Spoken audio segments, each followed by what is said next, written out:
Я эту светлую идею хочу осуществить у себя на родине в Якутии. И тут действие перемещается в Санкт-Петербург.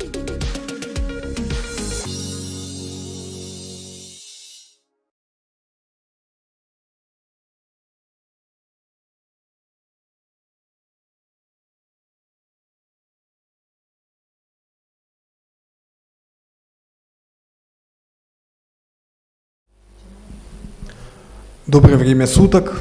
Вас приветствует Якутск. Меня зовут Владислав Левочкин, и я люблю литературу так же, как любите ее вы. Мы продолжаем нашу школу драматургов Арктики. Она посвящена памяти нашего якутского писателя, драматурга, лауреата Большой литературной премии Василия Егоровича Хрысхала. И мы благодарим наших коллег, партнеров, прежде всего фонд президентских грантов, а также фонд тотального диктанта и точку кипения Якутск за возможность организации сегодняшнего мастер-класса, сегодняшней встречи. И сегодня у нас в гостях выдающийся писатель, автор многих бестселлеров и лауреат многих литературных премий Дмитрий Глуховский. Давайте поаплодируем.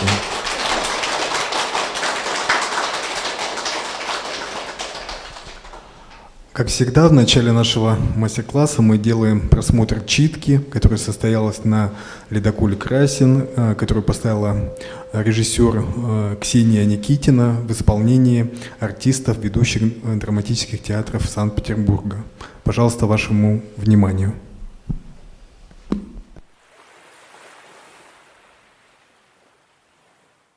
Все имена героев, организаций, компаний и государств в этой книге являются вымышленными, и совпадение их с именами и названиями реально существующих людей, организаций и государств случайны. Рассказ «From Hell». Михаил Семенович, проснитесь, там такое! Потряс профессора Штейна за плечо ассистент. Профессор закряхтел и повернулся на другой бок.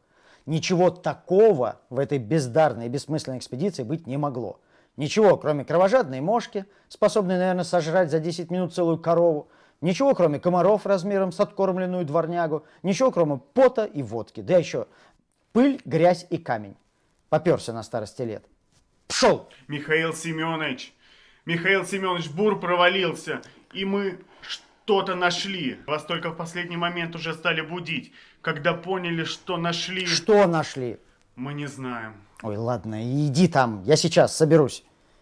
Неужели они нашли то, зачем мы ехали в эту идиотскую экспедицию? Экспедицию, из-за которой он поругался с женой, из-за которой пошел на обострение со своим хроническим простатитом и остеохондрозом. А ведь вроде научились мирно сосуществовать за последние 20 лет. И зачем ему это все было?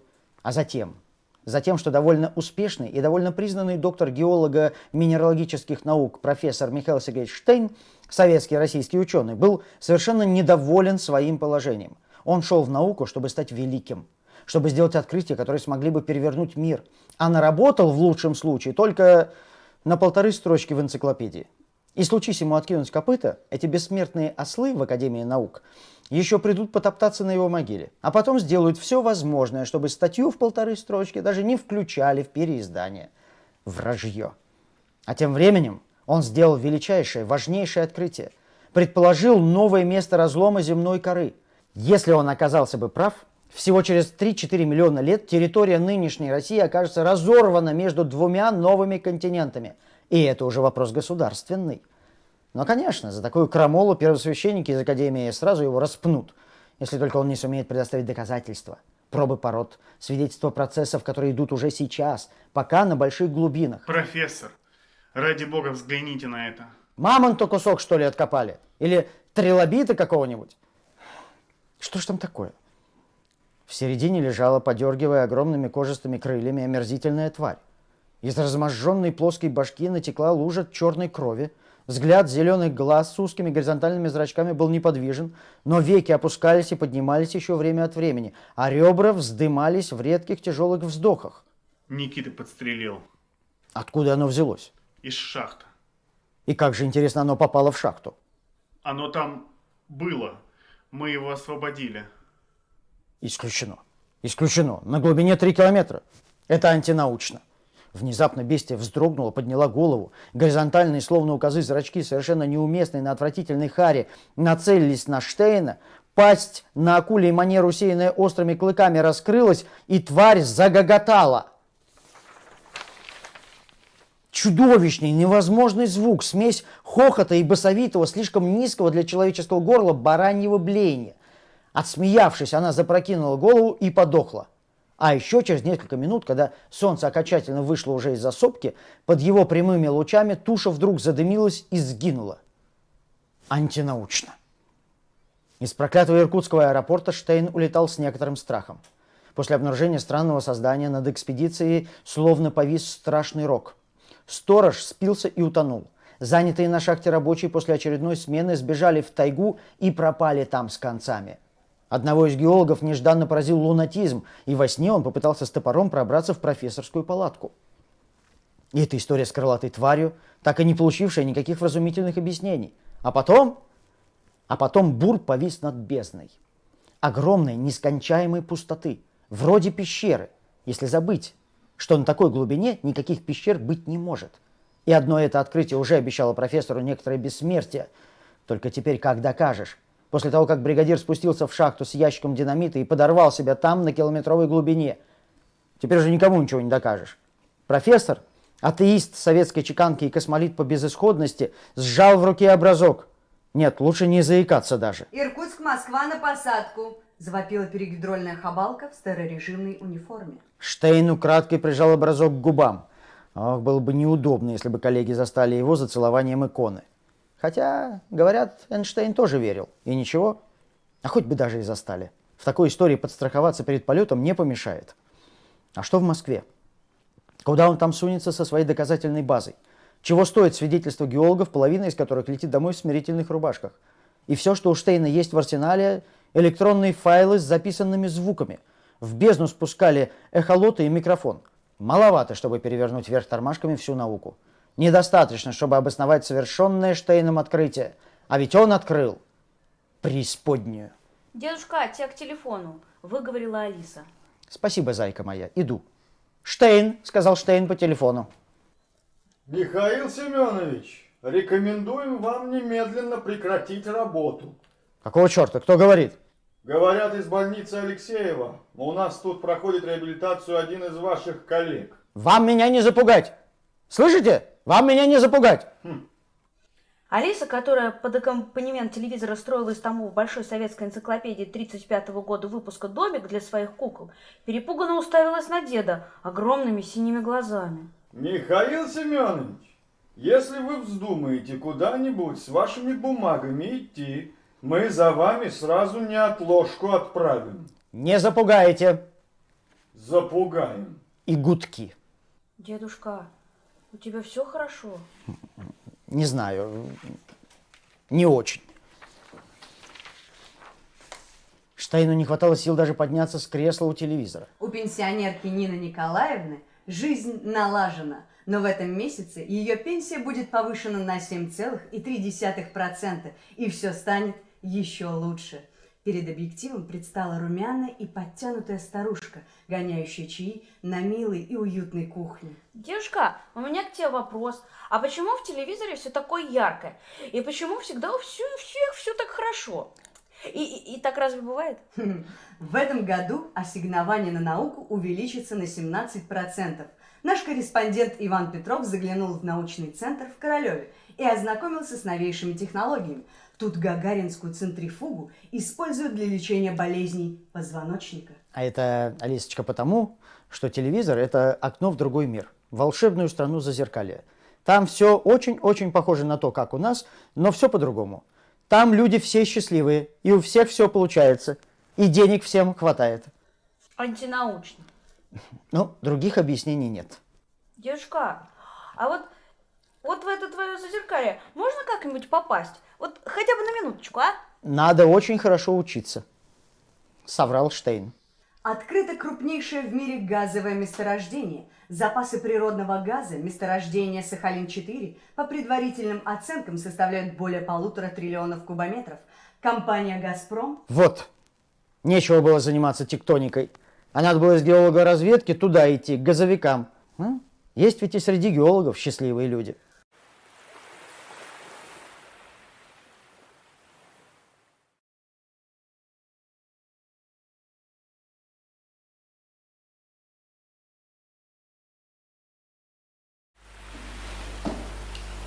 Спасибо нашим артистам и режиссеру. Друзья, мы погрузились в текст. Ну вот скажите, Дмитрий, у вас уже такой большой опыт экранизации, вы работали сценаристом. А есть еще трепет, вот, когда слышите свой текст вот, в исполнении артистов? Да, ну вы знаете, в особенности, конечно, трепет, когда я слышу именно этот текст, потому что у него шансов на экранизацию нет никаких, потому что выясняется, что то есть этот ученый, я расскажу вам сюжет, этот ученый открывает при помощи бурения врата в преисподнюю и хочет зарегистрировать открытие, но все его считают сумасшедшим, его освистывают на заседании, значит, Академии наук, а потом, когда все академики встают и уходят, остается только один человек в черном костюме, который говорит: ну я знаю, что вы не врете, что вы действительно открыли врата в преисподнюю, но мы не можем все равно зарегистрировать это открытие.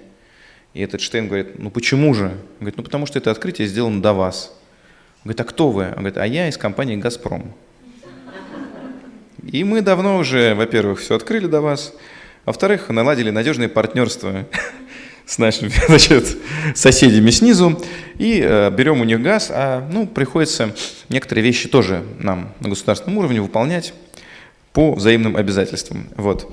И в этом, собственно, главная шутка, что рассказ начинается как такой хоррор-триллер, а заканчивается как веселый такой юмористический, значит, сюжет. И когда ты смотришь, как эта история, конечно, зачитывается такими талантливыми, тем более артистами вслух, сердце начинает биться чаще. Ну, наши читатели и зрители могут увидеть полностью весь рассказ в исполнении артистов в сети. И вот в связи с этим тоже как бы, напрашивается вопрос,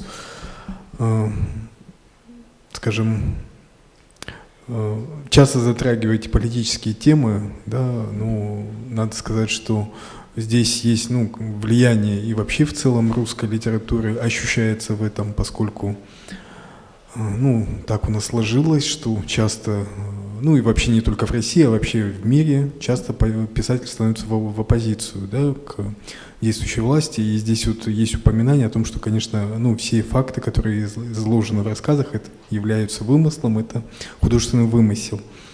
В этом отношении, вот как вы считаете, вообще писатель может быть свободным от политики и может ли он высказывать свои мысли, скажем, не отображая своих политических взглядов? Это сложный вопрос, и меня достаточно часто критикуют за политизированность моих книг и рассказов и так далее.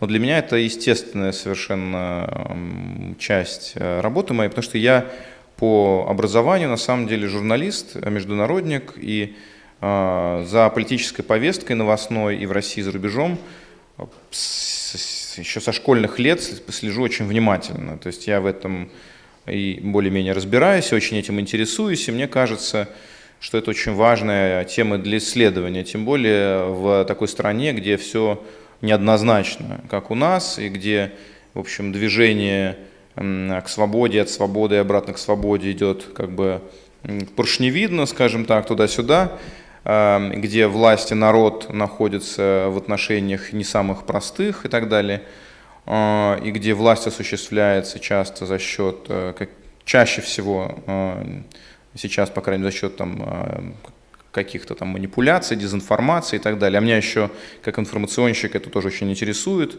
И обман, и самообман населения, и цензура, и самоцензура.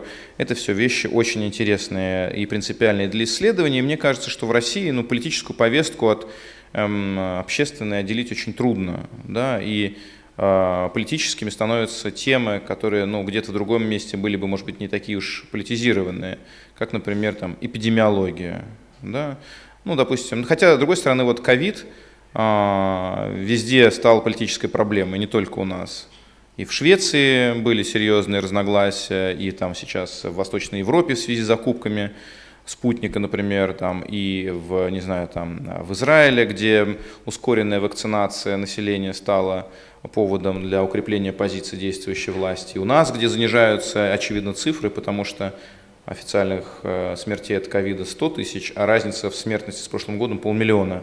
И куда делись еще 400 тысяч человек, непонятно, и об этом как бы не говорят. То есть мне кажется, что, во-первых, от этого нельзя уйти, очень трудно уйти, или уходить вообще в какие-то личностные совершенно истории, взаимоотношения между мужчиной и женщиной, родителями и детьми, и вообще, всячески осторожненько так вот эту повестку обходить. Но, по счастью, на самом деле, в России мы все еще гораздо в большей степени имеем дело с самоцензурой, чем с цензурой. И мой пример, в общем, об этом говорит, и это доказывает. Сколько бы я не критиковал действующую власть и на каких-то радиостанциях, и в интервью, вот, пожалуйста, тем не менее, я приезжаю, значит, в Якутию, становлюсь автором «Тотального диктанта», никто мне никакие площадки не забирает, значит, ничего мне не обрезает, и я относительно свободен как бы в том, чтобы продолжать свою творческую карьеру так, как хочу, да. Книжки мои издаются, вещи мои экранизируются, каждый раз так, ладно, допустим, вот текст, они думали, снимать, не снимать, все-таки поставили, значит, топи, они такие покряхтели, значит, поставили тоже в эфир. Дальше какие-то возникают определенные проблемы с этим, допустим, но тем не менее все не так плохо. То есть люди гораздо чаще сами себя в чем-то ограничивают и сами себя подвергают цензуре, на упреждение работая. Может быть, потому что с советских времен сохранился какой-то такой суеверный практически страх перед властью и перед нежелание даже как-то выражать свое мнение, спорить на всякий случай, да. Люди, может быть, не очень понимают, что этим они это такая жертвенная психология, а жертвенная психология, жертвенное поведение, оно предрасполагает абьюзера к абьюзу, да, то есть надо ли жертвенно себя так вот особенно как-то вести. Интеллигенция, с моей точки зрения, находится, вот если есть какие-то весы, да, вот здесь находится государство, а здесь вот находится интеллигенция.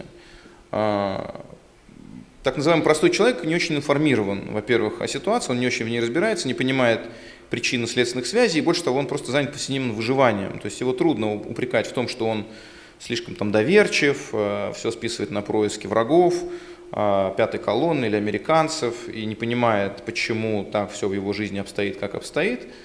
Но государственный аппарат достаточно проинформирован, да, но он, разумеется, заинтересован. То есть люди работают, и их все устраивает. Интеллигенция не встроена в это, но она тоже понимает картину мироустройства. И вот ее функция последние 1000 лет, наверное, сколько она появилась, 300, допустим, лет, с момента образования какого-то просвещенного класса в России в петровские времена, она, значит, должна, как я это вижу, просвещать народ. Вот сам ты разобрался, у тебя было какое-то стартовое преимущество, ты родился в образованной семье, тебя отправили в правильную школу, ты был интегрирован в определенную среду образовательную, ты разобрался в ситуации, ты понимаешь, как на самом деле, ты понимаешь, что не во всем виноваты американцы, что-то здесь мы сами накосячили, ты понимаешь, как устроена, значит, система распределения благ, где перекосы, где нарушения, почему люди так живут, как они живут, как это можно улучшить. И ты должен своими открытиями, пониманиями постепенно делиться с людьми. И это, мне кажется, миссия, то есть на интеллигенцию, к которой я себя не отношу, возложена вот эта просветительская миссия.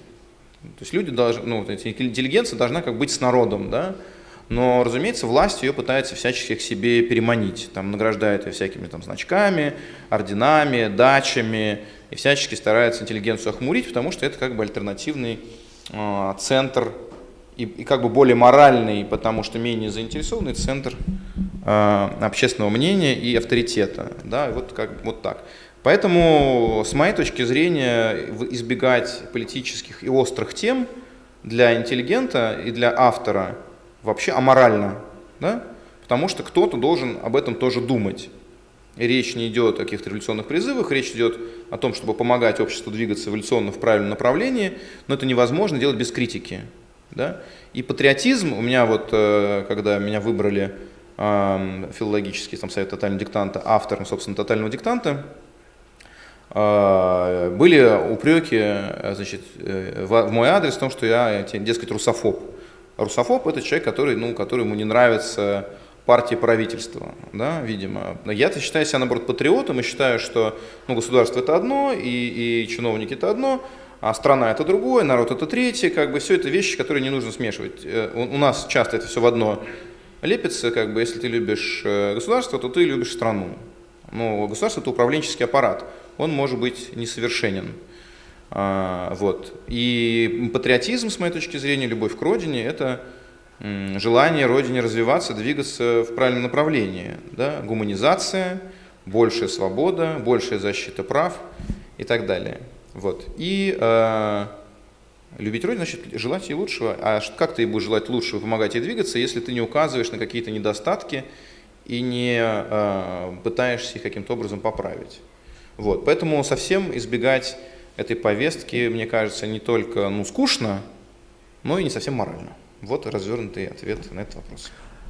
Спасибо. Хорошо, друзья, будем говорить о творчестве, да? Мы закроем эту тему. Владислав, вы не краснели, нет, пока? Владислав – это представитель государства с человеческим лицом. Да, да. Они тоже разные. Они тоже разные, да. Хорошо. Дмитрий, мы просили вас сделать выступление именно на творческую тему. Автор, читатель и герой. Вот в каком порядке нужно расставить и, как вы считаете, кто главнее, скажем? Вы знаете, то есть так, эту тему можно препарировать, следующим все выдохнули, да? Все, больше политики не будет. Вас не арестуют, привыкните нормально. Значит, препарировать эту тему можно следующим образом. Я лично всегда отталкивался от темы. То есть какая-то тема, которая меня занимает, и я под эту тему дальше уже... То есть я хочу высказаться на определенную тему. Да? Это может быть какая-то тема общественная, это может быть какая-то тема личная, историческая, или может быть какой-то прогноз касательно того, куда нас приведет развитие той или иной технологии и так далее. И дальше под эту тему подбирается герой. То есть я как автор с моими темами, колебаниями, сомнениями, переживаниями, исследованиями оказываюсь на первом месте. И дальше возникает герой как выразитель темы. И сюжет, собственно, я строил раньше так, чтобы сюжет этот своим развитием иллюстрировал тему. Да?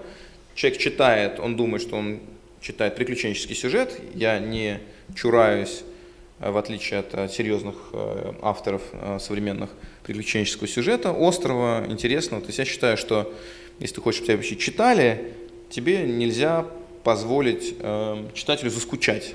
То есть он должен быть вовлечен и увлечен, и переживать за персонажа.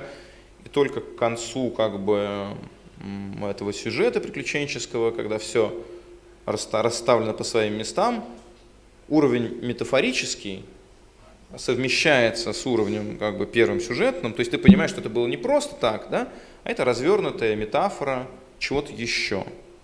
И тогда все становится на свои места, ты понимаешь тему этого исследования, тему этого сюжета и приключения, и вместе с героем заодно, если все получилось, ты не только это узнал, но и прочувствовал, да, то есть и пропустил через себя.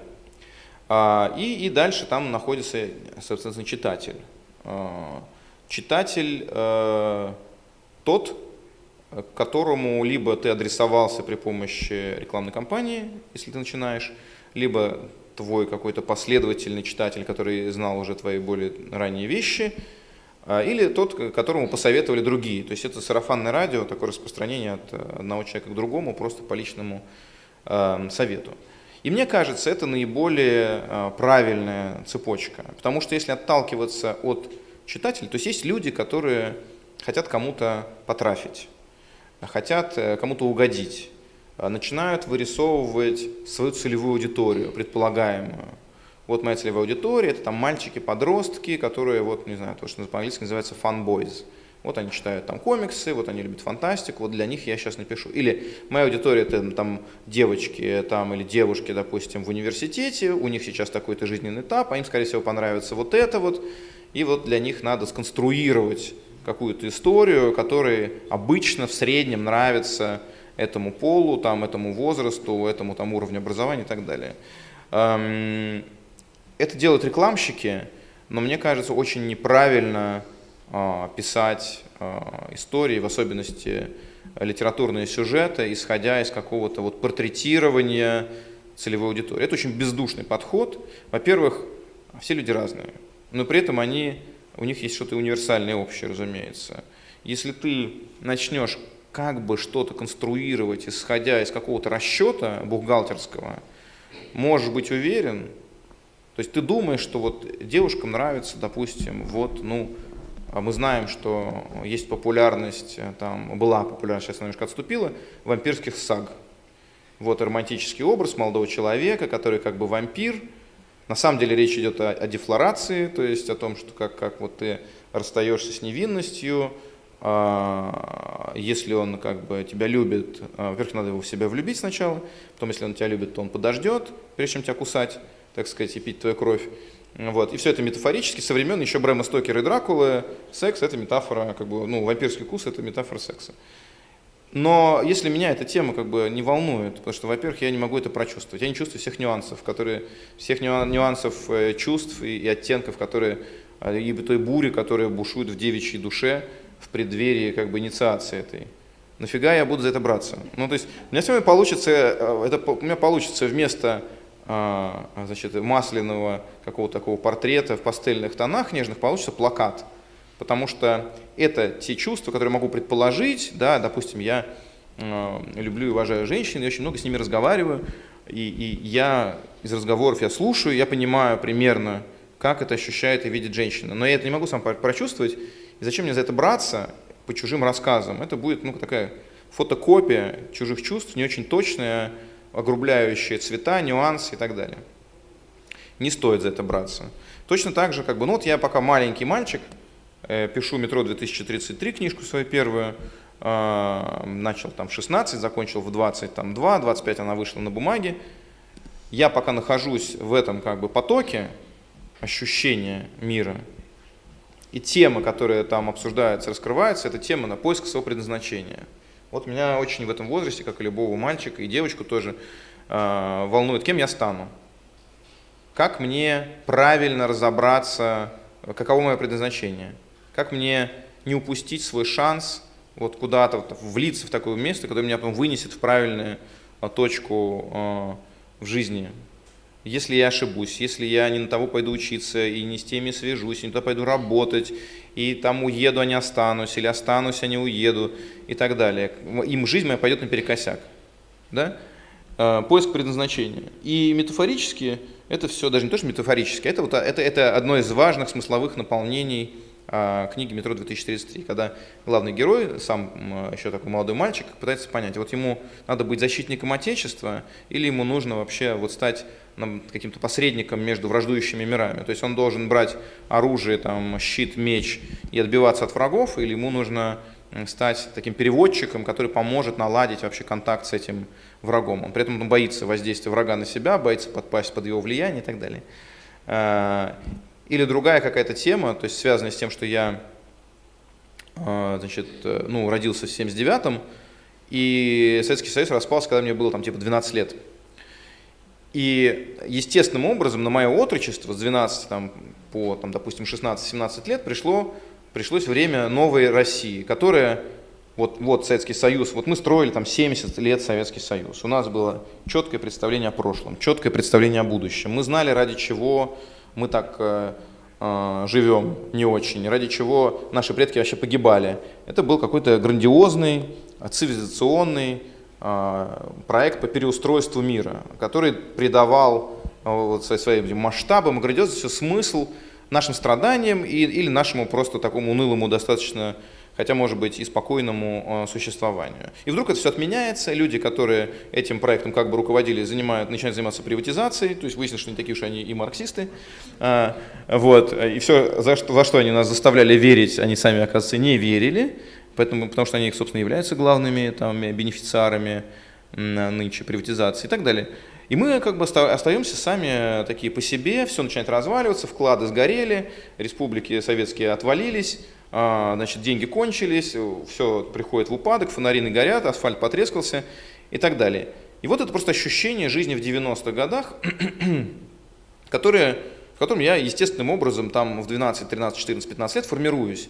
И для меня распад Советского Союза и реконструкция новой России из обломков и географических, как с Крымом, и, значит, символических, как с гимном Советского Союза, и каких-то, значит, там политических, как мы там с нашими этими всеми внешнеполитическими там авантюрами происходит.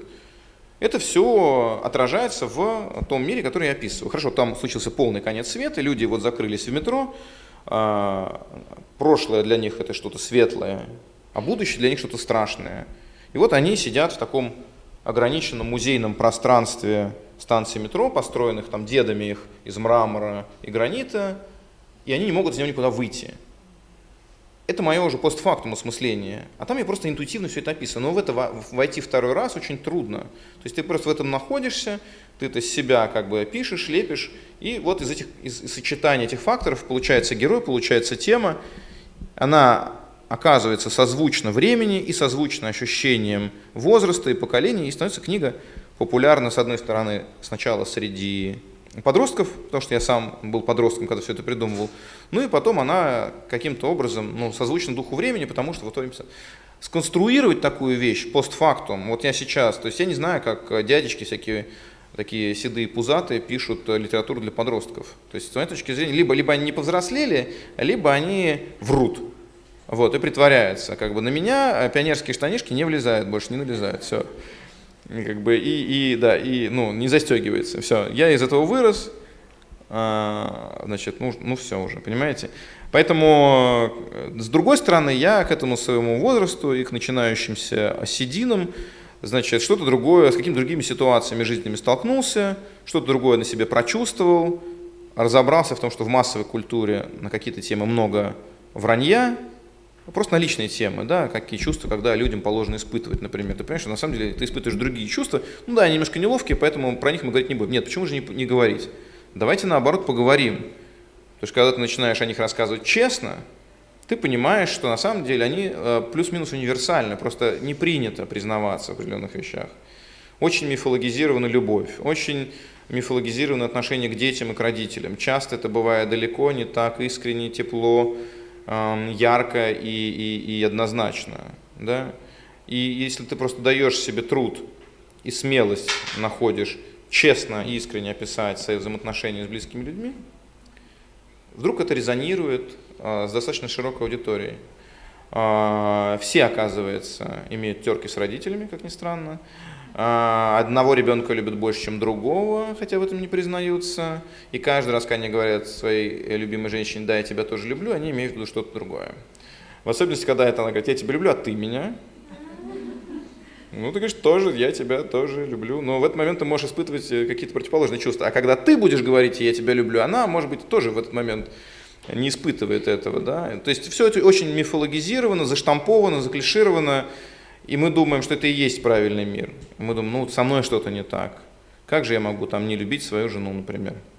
Может, я когда-то ее любил или был влюблен, потом это прошло, рассеялось, она меня все еще любит, но и что у нее? То есть, понимаете, да? И если ты просто начинаешь на эту тему честно, как-то искренний разговор, вдруг ты понимаешь, что ты можешь попасть в нерв. Вот Анну Каренину читаю, он там достаточно безжалостно настоящие чувства людей друг другу описывает. Да? И честно, в массовой культуре современной этих честных описаний нету.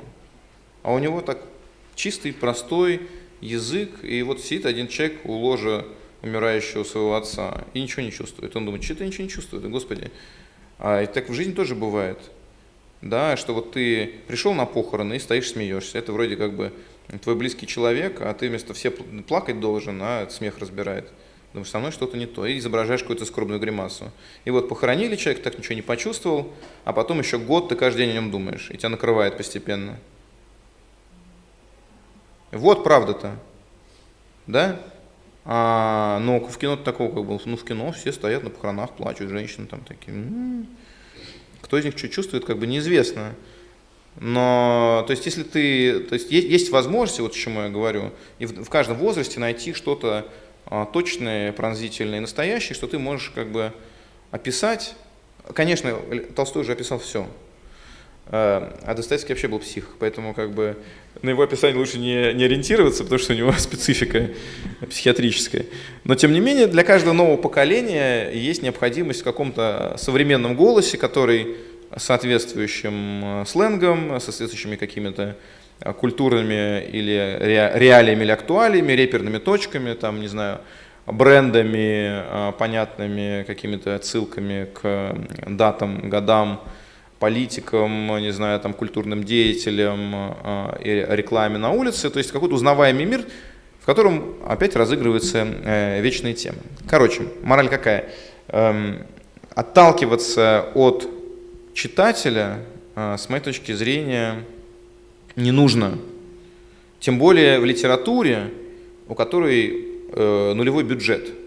Вот когда ты разрабатываешь дорогостоящий, предназначенный для кинотеатров фильм или большую компьютерную игру, и ты тратишь миллионы на то, чтобы это все состоялось, ты не можешь себе позволить какой-то отвязанный творческий эксперимент. Потому что тебе потом за эти деньги надо оправдываться перед инвесторами. И тогда тебе надо понять, для кого ты это делаешь, какие у него предпочтения и так далее. Но получается, чем более массовый продукт, тем он более безуглый, тем более шлифованный, он не должен ничьих чувств оскорблять, этих мы не можем обидеть, тех мы не можем обидеть, значит, этически неоднозначных вещей обсуждать нельзя, религию не затрагивать, грудь не показывать, да, матом не ругаться. Ну и получается такой, там, доярка, и любовь доярки, там, из Хацапетовки, там, что-нибудь такое. Или Екатерина II, но давайте не задавать вопрос там завоеваний, кого там они там, кого как, чего там завоевывали, все вот это лишнее. Вот просто там дворцовые какие-то сцены. Ну, вот. И литература все-таки может себе позволить гораздо большую степень радикальности, потому что ни перед кем не надо за деньги оправдываться. Да? Вот что ты хочешь, что ты тратишь свое время, ты можешь позволить себе предельную искренность, честность высказывания, радикализм суждений, этические какие-то эксперименты в рамках действующего законодательства. Вот. И, соответственно, большую какую-то степень надрывности и оригинальности, соответственно, да. Театр тоже это может себе позволить, но не любой. Там, государственный театр, разумеется, им тоже приходится там ряд тем. А вот маленькие какие-то, которые в подвалах играют, вон там какой-то типа театр ДОК, например, да, они могут за счет тоже нулевого бюджета, они там на голом энтузиазме могут какие-то более там смелые темы брать. Вот. Все к тому, что в любом случае это должно идти от сердца, вот, а не от головы. Если это идет от головы, это рискует тем, что другие сердца человеческие это не зажжет. А все-таки главная вещь, с моей точки зрения, в повествовательном искусстве – это способность зажечь читателя или зрителя какой-то эмоции, заставить его прожить, да, все это. Если нет эмоций, которые ведет читателя или зрителя через сюжет, нет концентрации внимания и нет никакого усваивания тех тем, которые предлагаются к обсуждению. Абстрактные рассуждения люди вот так вот пролистывают просто. Ну, кроме очень подготовленных читателей, которым нужно по этой теме экзамен сдавать, да. Все остальные просто отключаются и начинают думать о своем. Только погруженность в эмоциональное переживание заставляет читателя и зрителя пропускать по-настоящему и темы через себя, через переживания героев. Вот. А это возможно, если ты сам способен эти чувства понять и почувствовать, и передать их дальше.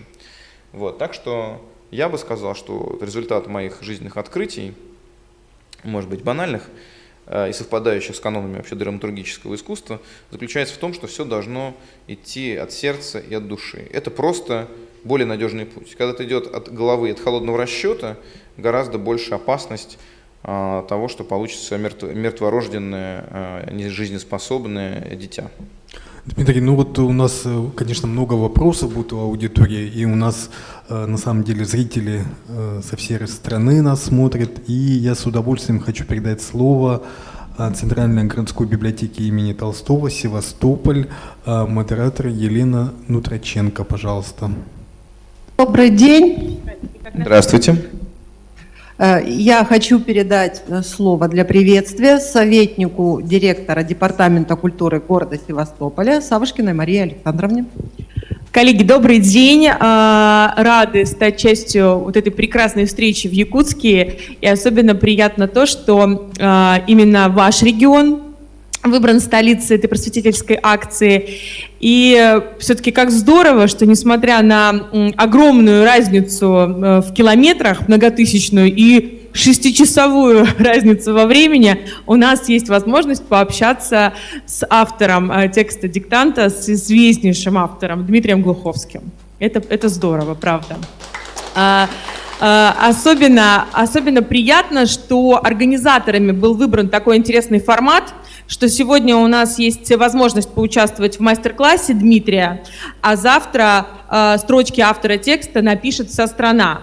И хочется сказать, что город Севастополь всегда поддерживает интересные форматы.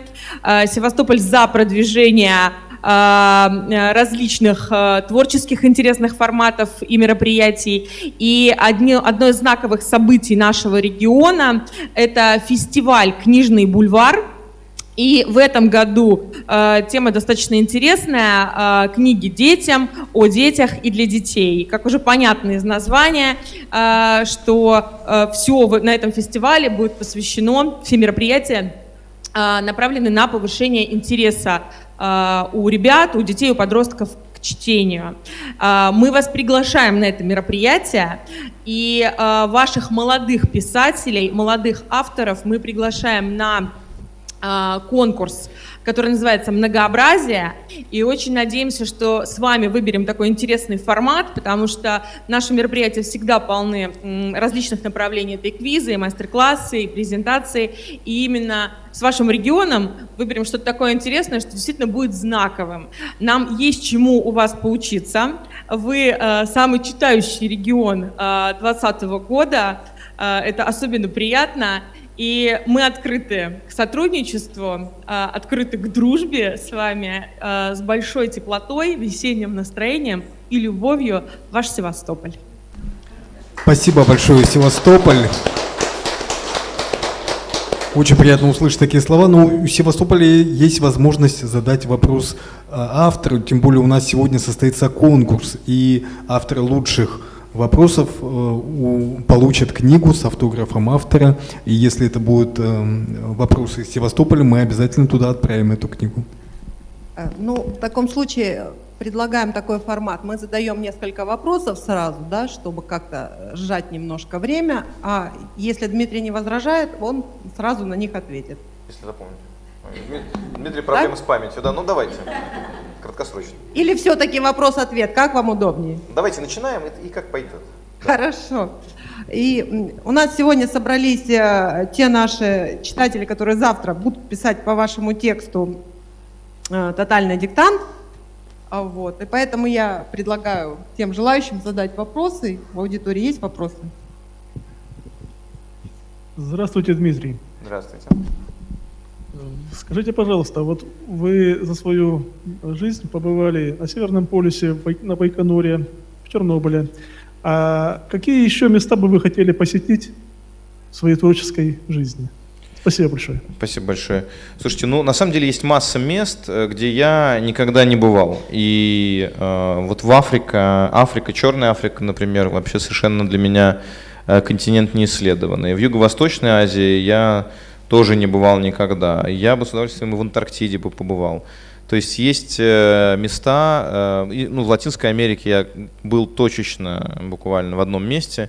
То есть, несмотря на то, что, казалось бы, я достаточно много поездил, мир настолько удивителен и необычен, и мне еще нравится, ну и многогранен, мне еще нравится, знаете, погружение какое-то, то есть не просто приехать как турист, а побыть с людьми, пожить немножко, попытаться их жизнью. Мне кажется, это дает совершенно другое представление о месте. Одно дело, ты приехал, посмотрел из окна туристического автобуса на это, да, тебя вывели, ты купил себе какой-нибудь брелок, а другое дело, когда ты приехал и, значит, пожил там вместе с людьми, там, ешь то, что они едят, там, общаешься, ходишь в гости к их друзьям, гуляешь там, где они гуляют, они тебе рассказывают о своей жизни, и ты понимаешь, что жизнь у них совсем не похожа на твою, и одновременно с этим очень похожа. И это дает какой-то совершенно другой, абсолютно другой опыт и очень обогащает И в целом я хочу сказать, что вот я вообще москвич, но когда мне было 17 лет, я уехал учиться в Израиль. И Израиль совершенно какая-то инопланетная по сравнению с Россией страна, с другой ментальностью, с другим непохожим абсолютно языком, с другими проблемами. Она находится последние там 50 лет, сейчас уже 70 лет в состоянии войны со своими соседями, и там ты все время боишься свою безопасность. Ты никогда там не знаешь, заходя в автобус, выйдешь ли ты из него, да, и так далее. И при этом она крошечная, это не бесконечная, безграничная Россия, а страна, которая, кстати, меньше Московской области. И пожив в такой стране несколько лет, вдруг ты приобретаешь совершенно другие перспективы на явления, которые казались тебе понятными. Потом я жил после этого в Германии год. И надо понимать, что к немцам у нас отношения разные, учитывая нашу историю, и познакомиться с настоящими немцами, там, подружиться с ними, попытаться каким-то образом понять их ментальность и мировоззрение. Это было очень интересно. Потом я 3 года во Франции жил. И это тоже было такое погружение. И я бы, мне кажется, никогда не стал самим собой, если бы в каждой стране я не погружался в местный менталитет, не общался с этими людьми, я вообще не бывал там и не жил там, не учил бы их язык и так далее. То есть это космополитизм какой-то, с одной стороны. С другой стороны, мне кажется, это раскрытие в себе каких-то сторон и снятие определенных шор с глаз. То есть ты видишь мир с другой перспективы, и ты видишь больше. И это очень был полезный опыт. Поэтому дальше продолжать ездить, иметь возможность жить в каких-то еще странах, и потом из них возвращаться в Россию, это очень крутой опыт, который, мне кажется, в особенности молодым важен. И я поэтому каждый раз, когда у меня есть доступ к молодой аудитории, всегда топлю за то, чтобы молодежь ехала учиться за границей и дальше какое-то время там работала, прежде чем возвращаться в Россию, потому что такие люди, подключенные к тому, что происходит вообще сейчас во всем мире, даже для своей родины будут гораздо полезнее. Вот. И это просто необходимо, потому что мир очень быстро развивается, и нужно с ним синхронизироваться, не закукливаться, а наоборот максимально открываться и быть на одной волне с теми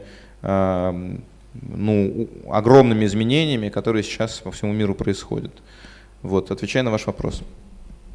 Спасибо большое, Дмитрий. Мне очень понравился ответ на мой вопрос. И я, с позволения наших коллег, хочу задать вам еще один вопрос и пожелать вам от себя лично.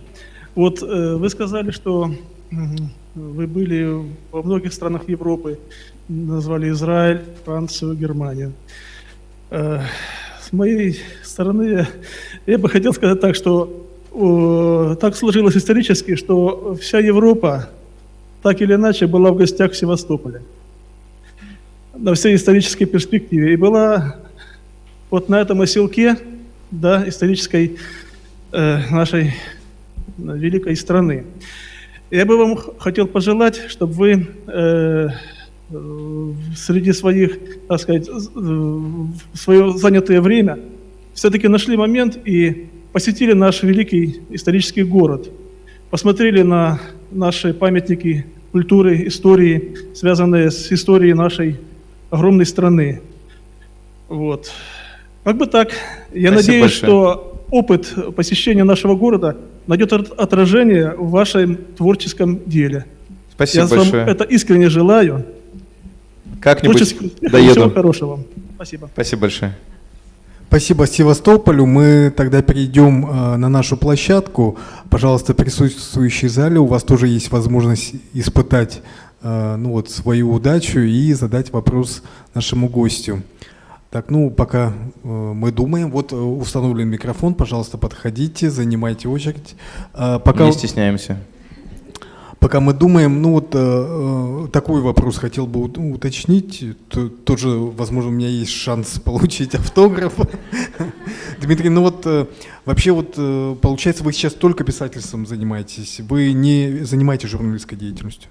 Вы знаете как, я иногда пишу колонки для своей любимой «Новой газеты», но это колонки публицистические, то есть журналистской деятельностью как таковой я не занимаюсь. И меня периодически зовут в эфиры каких-то радиостанций, я там тоже мелю языком с большим удовольствием, но это тоже не журналистика. То есть я пишу книжки, Ну или разрабатываю сюжеты для каких-то других. То есть у вас был, получается, переход из профессии журналиста уже как бы, собственно, в искусство, в литературу.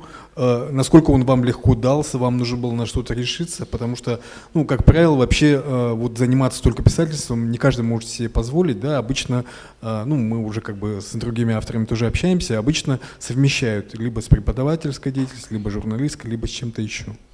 Знаете как, я начал рано, в 3 года примерно, заниматься литературной деятельностью. Значит, мама мне, когда мне было, вернее, 2 года и 7 месяцев, мама мне рассказала про то, как, значит, Пушкин стрелялся с Дантесом на Черной речке. Я не знаю, зачем это сделала, детская травма. И я решил писать книгу про Пушкина. Я вырезал вот этот, где вокруг скрепки из тетрадки этот кусочек и начал писать про Пушкина, но буква «Н» не влезла, и тогда я стал писать про Пушки. Значит, это вот первая книга, которая, значит, датирована вот этим до 3-летним возрастом. Она была, значит, посвящена пушкам и как сделать так, чтобы они стреляли. Дальше, к 5 годам у меня уже были, я завладел папиной пишущей машинкой и, значит, одновременно занимался политической публицистикой уже, писал про дедушку Ленина и какой он молодец. В то время это было в тренде. Значит, как он думает о судьбах Родины, как он там сидит в разливе, а как в это время страна бурно электрифицируется. Сейчас она газифицируется. Значит, и в это же время я писал какие-то там детективы про советских милиционеров и приключения каких-то зверей в лесу. То есть к чему? К тому, что журналистика и литература меня интересовали в параллели всегда. И когда я работал по первой своей журналистской специальности во Франции на телеканале Евроньюз, мне было 22 года, когда я пришел туда работать, одновременно с этим я уже вот писал «Метро 2033». То есть я разрабатывал, это было мое хобби, и в общем остается. Все, что связано с писательством, это не столько работа, и я не уверен, что призвание, сколько хобби и способ, ну, как-то себя реализовать, сделать что-то такое, что доставляет тебе удовольствие и при этом позволяет чувствовать, что ты себя реализуешь, воплощаешь и ну, заявить о себе. То есть мне не было какого-то момента острого выбора между одним и другим. Я опубликовал «Метро 2033», когда я еще работал. Был момент, когда я решил уйти с работы. Сначала с телевидения, и потом я еще какое-то время продолжал работать на радио. И потом уже, когда стало очевидно, что... Вы знаете, я как женщина, которая вот уходит постепенно от мужа к любовнику. То есть, ну, как бы женщина же никогда не расстается, ну, бывает, что когда совсем уже вилы, женщина, конечно, уходит в никуда, но чаще всего, то есть женская измена, мне кажется, это когда ты здесь плохо, ты начинаешь искать, где будет лучше. Там, поулыбалась, там, пофлиртовала, там, не знаю, там, на рабочем месте, потом начинаешь потихонечку так переносить вес, как с кочки на кочку на болоте. Так вот раз, поставила вторую ногу, вроде стоит, не проваливается, потом одну подняла, все еще стоит, и только после этого аккуратно переносишь ногу, вторую ногу тоже на эту кочку, да? Значит, когда ты уверен, что это не в никуда, а что это как бы к другому, гораздо более симпатичному человеку. И вот также я переносил вес свой, значит, из журналистики в литературу. Когда я уже понимал, что вроде бы там и там я стою достаточно твердо, после этого аккуратно поднял одну ногу и попытался переставить ее вот на литературную кочку. Вот. И так вот я постепенно ушел туда. Очень осторожно, потому что, конечно, сыкотно, что уж говорить, бросать зарплату. Спасибо. Ну вот давайте тогда вставать к микрофону, кто хочет выступить, задать вопрос. Елена, пожалуйста. Так.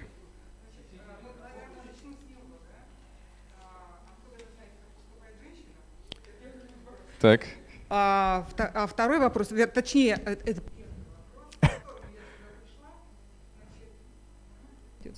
Так.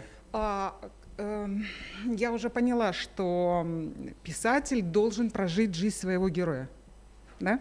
Погрузиться в его мир и так далее. Ну, тогда давайте поговорим о вашем реалистическом произведении «Текст». Так, хорошо, давайте. То есть вы понимаете, да, о чем я говорю? Я понимаю. Откуда вы знаете, как вы можете прочувствовать поведение человека, который вернулся из мест лишения, как он будет себя вести, к чему это приведет, и так далее. То есть, когда я читала, у меня было несомненное ощущение присутствия вашего в некоторых местах. И вот это вот возвращение из тюрьмы домой, у вас очень вкусный язык. Очень вкусный. Я когда читала, прям просто любовалась, видела вот эти пейзажи, эти картины. Я приходила вместе с ним домой, возвращалась, кричала в это окно: «Мама», да? Вот. И дальнейшее меня, конечно, удивило, потому что я знала, что вы мальчик из интеллигентной семьи, значит, жили за границей и так далее. Вот расскажите, пожалуйста, откуда у вас родился вот этот вот герой, вот этот персонаж? Мне очень любопытно было бы это услышать. Спасибо. Спасибо большое. Ну, смотрите, значит, что касается женщин. Ну, во-первых, как известно, женщины — это люди. Тоже люди. Говорил, что феминист. Я феминист настоящий, да. Вот. И я об этом не устаю повторять. И вот уже третья встреча, на которой я настаиваю на том, что женщины тоже люди. И вот у каждого человека есть шанс либо мужчиной родиться, либо женщиной, понимаете? И это 50 на 50 шанс. Вот. И личности забрасываются, психотипы, характеры, темпераменты забрасываются в случайном порядке в тела. Ну да, к телу прилагается какой-то там гормональный баланс, набор первичных половых признаков, и к женщинам предлагается функция деторождения. Да, это задает какой-то вектор. Да? Но может быть трусливый мужчина и бесстрашная женщина. Ну, тем более. Тем более, видите как. Вот.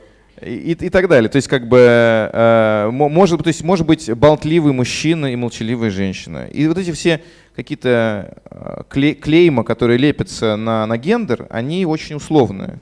И ты возьмешь, и ты у себя в окружении найдешь непременно кучу исключений для того, что приписывается обычной женщине и мужчине. Потому что просто как бы... есть социально приемлемое, но социально приемлемое меняется, да? Вот и в одних регионах одно социально приемлемое в России, а в других другое социально приемлемое. Там за добрачный секс режут, а здесь как бы это считается проявлением свободы личности и так далее. Поэтому я бы сказал, что не так сложно представить себе себя женщиной.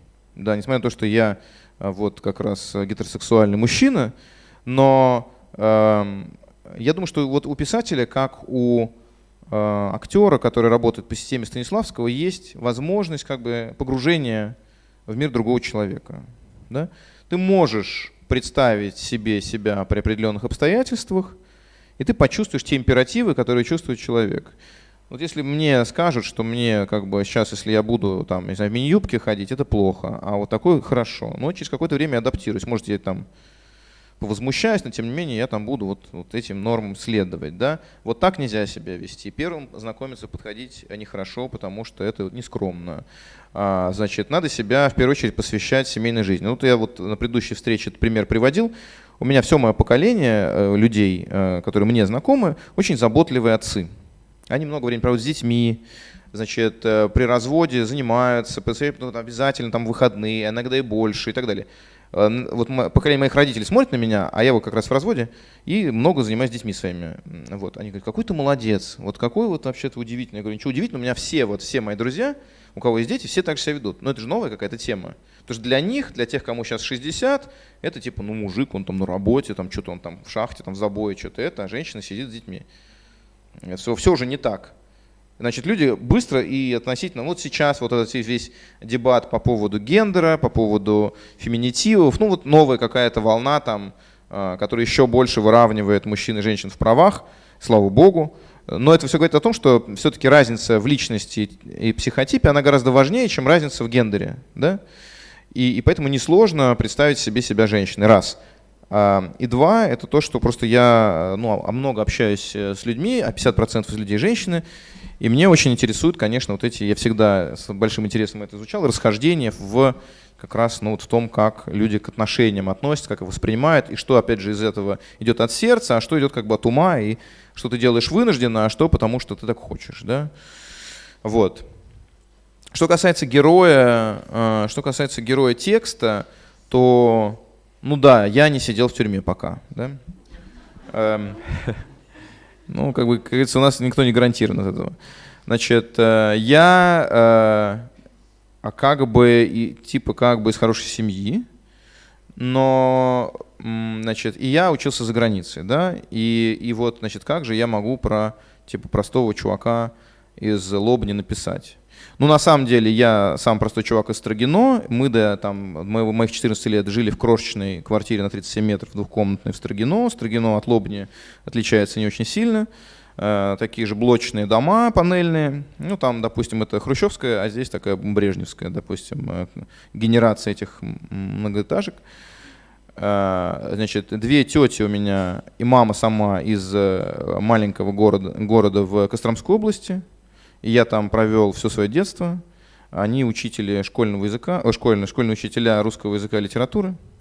То есть это типаж его мамы, это просто моя тетя.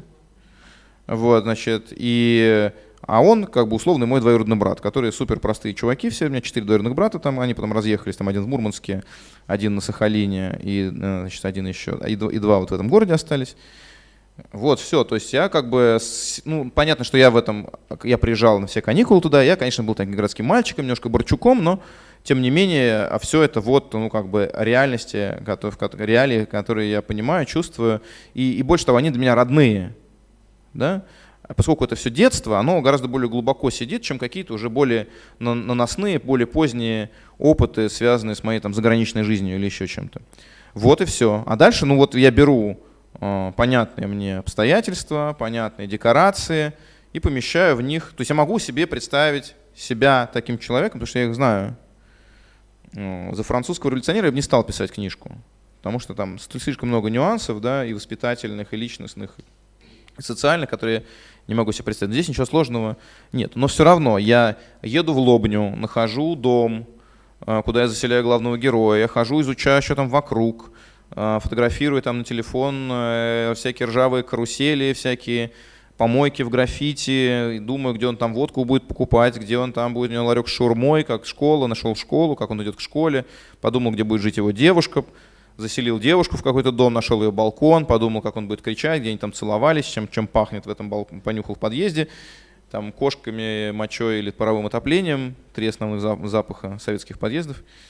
Вот, значит, и вот так. Да? Потом я еще все равно, сначала я полагаюсь на свою способность перевоплощения вот этого по Станиславскому, но потом я все равно даю еще 2 заключенным бывшим вычитывать это. И только когда они мне говорят, что это про них, тогда да. А за милиционера я даю вычитывать милиционерам и сотрудникам наркоконтроля, которые мне рассказывают, один рассказывает про то, как работают они, а другой про то, чем они там злоупотребляют. И вот из этого всего я складываю уже какой-то выверенный как бы текст, в котором нет никаких факапов. Вот так. Здравствуйте, Дмитрий. У меня к вам один вопрос. Вот на протяжении большей части истории мы, как жители Европы, хоть и восточные, хоть и западные, к нам всегда отображается западная культура Европы, России. Но в последнее время, в 21 веке, начала складываться мультикультурность. Мы больше начали осматриваться на корейские, японские произведения. И вот как раз в Якутии начало процветать якутское кино, как бы тоже отображающее свою культурность, свою уникальность. И как вы считаете, является ли это, как долго будет проходить этот процесс и повлияет ли оно на мировую культуру в целом? Вообще, да, спасибо большое. Вообще, в принципе, это естественный процесс, это глобализация называется, да, и интернет, и отдельно спасибо большое всем пиратам, которые сливают во ВКонтакте как бы дорама и аниме и все остальное, и японский какую-то классику хоррора из 30-х годов, и европейское какое-то кино, там, не знаю, там «Новая волна» и так далее. Все подряд. Это как раз и помогает нам синхронизироваться. И дораму смотрят не только как бы люди с азиатским внешним типом. Да? Дорама очень популярна и в Москве, и в Питере, везде. Ну да, просто может быть проще на себя примерить как бы японскую моду, да, потому что типа нормально ложится. Я смотрю, вхожу прям по Якутску, этого раньше не было, а я в прошлом году в Японии как раз 3 недели провел, думаю, блин, вообще, во-первых, люди как бы, ну, все там, не знаю, там очки, там какие-то там пуховики, а просто оттуда. Ну и очень смешно смотреть, как а подростки прямо еще перенимают как бы вот это все. И там девочки вот так вот ходят, как японки, так вот, семеня. То есть, ну, окей. Это все равно как бы, ну вот, знаете, вот я приезжаю, например, когда в Нью-Йорк, они вот там как бы американцы, да? Но, будучи американцами, они там на второй, третий вопрос, знакомясь, они говорят, типа, ну, а какие у тебя, типа, корни? И это нормальный вопрос. А корни у них всех смешанные. И там бабушка филиппинка, а дедушка поляк, а другой дедушка немец, а третий дедушка, а другая бабушка там, допустим, еврейка. И одно дело, когда ты делаешь экзистенциальный выбор в России, русский ты или еврей, это непростой выбор, да. А другое дело, когда ты выбираешь между филиппинцем и поляком, тут конфликта никакого нет. Ты можешь быть и филиппинцем, как бы, и поляком. И все это в тебе, и значит, с одной стороны у тебя такие были национальные праздники, а с другой такие национальные праздники. Оттуда ты как что-то запомнил, что тебе рассказывали, и оттуда. И вот это формирует твою какую-то новую идентичность. И мы живем в современном мире, где идентичность не обязана быть какой-то вот единственной, да? Ты можешь вполне расти и на дораме, и на аниме, и быть при этом, как бы писать, допустим, на русском языке или снимать кино при этом на якутском. Вот, и, соответственно, как бы принадлежать и тому, и другому одновременно, и не нужно выбирать. И больше того, Россия — это страна супер многонациональная. Да, это какая-то другая немножко модель плавильного котла, допустим, чем США, потому что США — страна иммигрантов, и люди приезжают туда в какой-то степени желая забыть о своем прошлом, потому что им дома было нехорошо. Да, а здесь это все-таки империя, которая постепенно прирастала территориями, где-то мирно, где-то не мирно, потом выравнивая все. Национальная политика была сложная. С одной стороны, разрешали всегда меньшинствам типа учить языки, с другой стороны, не давали слишком большой воли националистическим каким-то трендам, потому что это будет тогда распад и дезинтеграция. Сложно. Но я думаю, что в любом случае мы вступаем в эпоху, когда можно быть одновременно всем. И не надо ничего выбирать. Можно быть якутом и при этом быть русским. И как бы быть при этом на волне с японским и корейским кино и интересоваться одновременно там американской литературой. И что, как бы. Да, я не вижу здесь точек преткновения. И культура, с моей точки зрения, не должна быть точкой опоры для каких-то политических любых манипуляций. Ты составляешь свою личность из тех референсов, которые у тебя, либо с которыми ты родился, либо которые тебе нравятся. И в этом ничего такого нет. И пример вот этих людей, которых встречал там в Нью-Йорке, или в Лос-Анджелесе, или в Лондоне, или еще где-то, там, или в Дубае, там, такие космополитические города, куда люди там приезжают с разным бэкграундом, еще знакомятся, там, и женятся, и у них родятся дети вообще непонятно какой культуре, национальности относящиеся. Это, в принципе, вектор, в котором будет двигаться весь мир. Да? И стесняться здесь нечего. Так и выглядит будущее. Вот. И больше того, ну, я считаю, что каждый человек должен учить несколько языков, чтобы с одними говорить на одном языке, с другими на другом языке.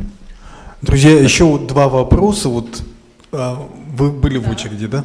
Тогда 3, да? И потом нам нужно сделать подключение, поэтому больше пока не встаем. Хорошо? Хорошо, у меня было 2 вопроса, но задам тогда один. Сюжет многих ваших книг, наверное, к удивлению или к сожалению, оказался пророческим. И как вы считаете, это какое-то писательское чутье, может быть, дар провидения или закономерность современных реалий? Я думаю, что просто я достаточно наблюдательный человек, и меня интересует как бы суть процессов. Понимаете? То есть вечные темы и есть текущие декорации, которые эти темы подтверждают. Ты понимаешь, почему люди поступают так, почему государства так поступают, почему общественные группы так поступают, почему мужчины и женщины, мотивация в отношениях себя как-то ведут.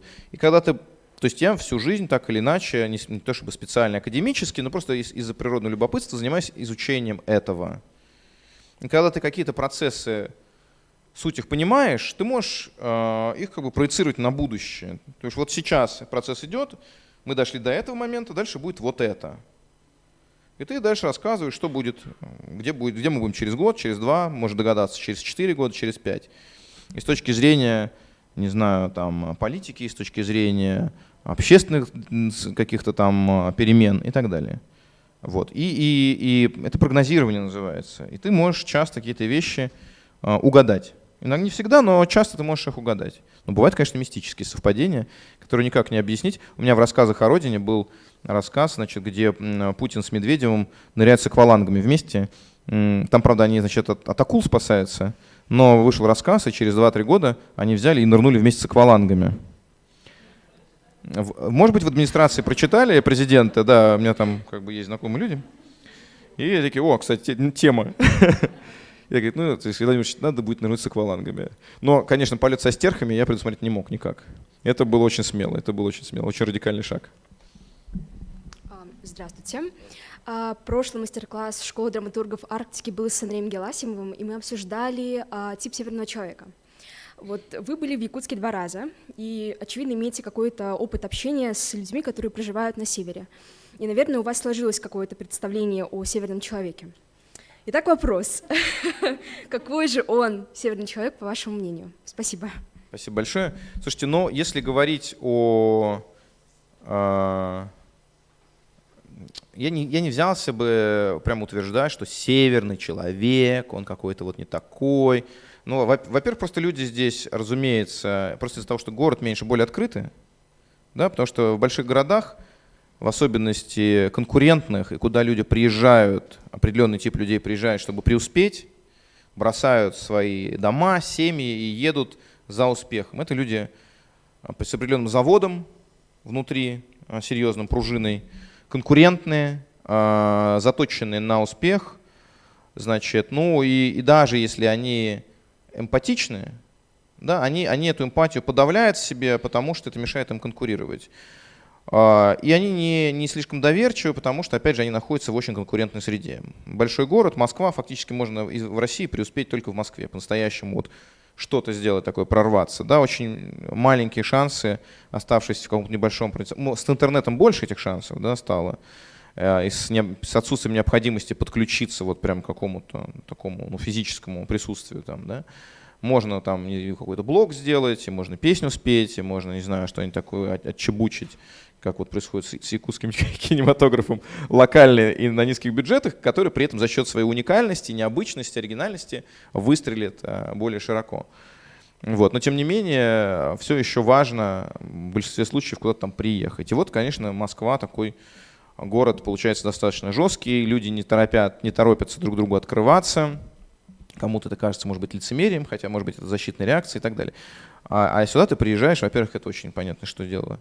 Люди очень радушные, люди очень открытые, никому не нужно выпендриваться, нет необходимости надевать маски. Вот, ну, такое. Прежде всего, вот это первое впечатление, какая-то теплота, радушие и открытость. Да? Является ли это признаком северного человека или является это признаком, в принципе, небольшого какого-то города, где все друг у друга как бы на виду, и с маски не имеет никакого смысла, потому что все тебя знают вот такусеньким, как бы, и через одну рукопожатие весь город на ладони, как бы, и, ну, это большой вопрос. Но меня именно вот открытость, в хорошем смысле этого слова, простота, не простота какая-то душевная, да, а такая, ну, нежелание изображать из себя что-то. Очень в якутах, в Якутии, в Сахалярах и в русскоязычном населении Якутии все подряд, и, в общем, здесь это подкупило. Вот. И поэтому я топил как раз за то, чтобы тотальный диктант проводился именно здесь, потому что для меня это 10-9 лет назад, когда я сюда приезжал, последний раз это был какой-то такой достаточно удивительный опыт. Вот. Еще вот этот мистицизм, который, ну да, русскому человеку вообще свойственно, русскому советскому человеку свойственно, несмотря на научный атеизм, суеверность, да, и мы не столько религиозны, вне зависимости от того, что это за религия, сколько суеверны, да.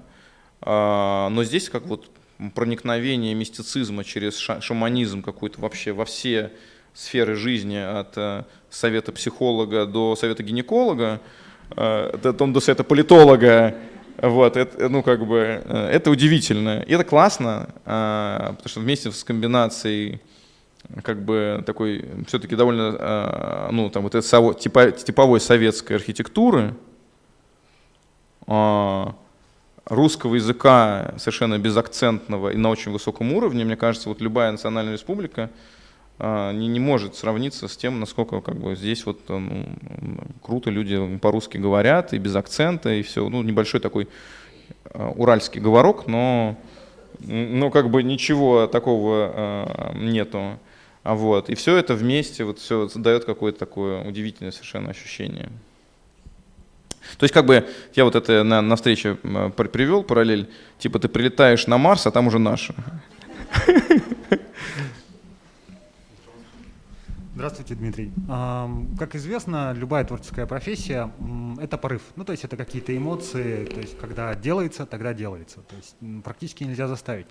Но, как мы знаем, профессионал отличается от непрофессионала тем, что он может выдавать определенный результат. Ну, например, у Чарльза Буковски это было немного виски. А какие есть у вас ритуалы, когда не хочется, а надо? Вы знаете, спасибо большое за вопрос. Я вообще не очень верю в вдохновение, вот, потому что вдохновение меня, вот, чтобы так, господи, я такой, хотелось бы сейчас мне там, где мое гусиное перо, что-то меня так окрылило, например, я влюблен. Ну, то есть точно так не работает. Во-первых, когда ты влюблен, а ты хочешь просто видеть предмет своей влюбленности, совершенно не хочешь ничего работать. Женская влюбленность, я слышал, действует иначе. А когда у тебя появляется сила, энергия на созидание. А мужская, мне кажется, любовь максимально как бы расхолаживает тебя к работе. И это раз. И единственный способ вообще достичь какого-то результата, я бы, честно сказать, вот, я бы не с каким-то просветлением и не с, значит, божественным каким-то, значит, таким лучом, падающим вдруг внезапно тебе на голову, и ты что такое начинаешь писать, и у тебя все получается, сравнивала этот процесс, а скорее с шаманским камланием. То есть ничто не то есть тебе нужно сейчас, вот тебе пришли люди, говорят, давай, бери бубен, поехали, или там бери хомус, поехали. И ты берешь там хомус, открываешь его, там клавиатуру, наливаешь себе кофе, тебе ничего не хочется делать, тебе хочется спать, как всегда, только ты открыл клавиатуру, начинаешь засыпать, надо выпить кофе, все. И ты очень тяжело себя начинаешь, трудно, через лень, через отвлечение внимания, через чужие звонки, смски, начинаешь вводить себя в нужное состояние, погружать. Там, перечитываешь то, что ты сделал до этого, отключаешь все отвлекающие факторы, ставишь музыку, и постепенно, не с первого раза погружаешься, настраиваешься на нужную волну. Да? И когда-то там уже у тебя вдруг начинает что-то там получаться. Сначала ты занимаешься, может быть, конструированием, там, записываешь мысли, пытаешься структурироваться, и потом у тебя начинается какой-то free flow, ассоциативное мышление, с одного тебя перебрасывает на другое. Я вот сейчас, в принципе, поняв, что бессмысленно себя принуждать двигаться по структуре, то есть это очень много требуется сил, ты все время отвлекаешься на что-то, мысли перескакивают, и результат не факт, что хороший. Я перешел к другому, я просто записываю поток сознания. То есть я беру компьютер, открываю, мне нужно о чем-то подумать, я написал типа абзац про то, что я собирался думать, он вдруг меня перекинул в другую мысль, тоже связанную с... То есть я не заставляю себя нарочно вернуться все-таки, нет, давай к тому порядку вернемся, нет. Записал дальше то, что хотел. То, что вдруг о чем подумал, а тут меня еще куда-то перешвырнуло, потом еще куда-то перешвырнуло. Я все это записываю, и постепенно вот так мозаикой начинает ассоциативно складываться какая-то вещь. То есть какие-то решения приходят, неожиданные, иногда и внезапные, которые я бы архитектурно не простроил. Да? То есть просто запись как бы потока сознания. Ну, если отвлекаешься, надо себя, конечно, к теме возвращать. Вот так. Но это в любом случае это вопрос настройки и вопрос того, что ты себя как бы заставляешь, принуждаешь этим заниматься. Может быть, в процессе какое-то у тебя просветление произойдет. Мне там ряд идей приходил удачных, например, когда утром идешь в душ после постели, вдруг, как бы ты об этом не думал, но вдруг раз, и тебе какая-то пришла вот, ну, там, решение. Ну, видимо, это там работа подсознания ночная, да, которая там раз, тынь, приготовился, там, пирожок испекся к утру. Ты достаешь его и вот как бы используешь. Часто бывают хорошие идеи. Но в общем, это не каждый раз, когда Дарью Донцову ведет какая-то небесная рука, она движет твоим этим пером, и она говорит, я не понимаю, как это происходит со мной. Вот. Дарья Донцова, кстати, может быть, в следующем году. Да, ну вот. Давайте сделаем паузу, да, у нас с подключением мы с большой честью передаем слово Московской губернской универсальной библиотеке. Пожалуйста, нас просим Москву подключиться. Модератор Игорь Новиков, пожалуйста. Добрый день, дорогие коллеги, дорогие друзья. Очень рады сегодняшнему мероприятию. Для приветствия от Московской области приглашаю нашего замечательного директора Елену Романовну Замышляченко. Добрый день. Мы приветствуем вас. Действительно, очень рады принять участие в этом мастер-классе, в этой встрече.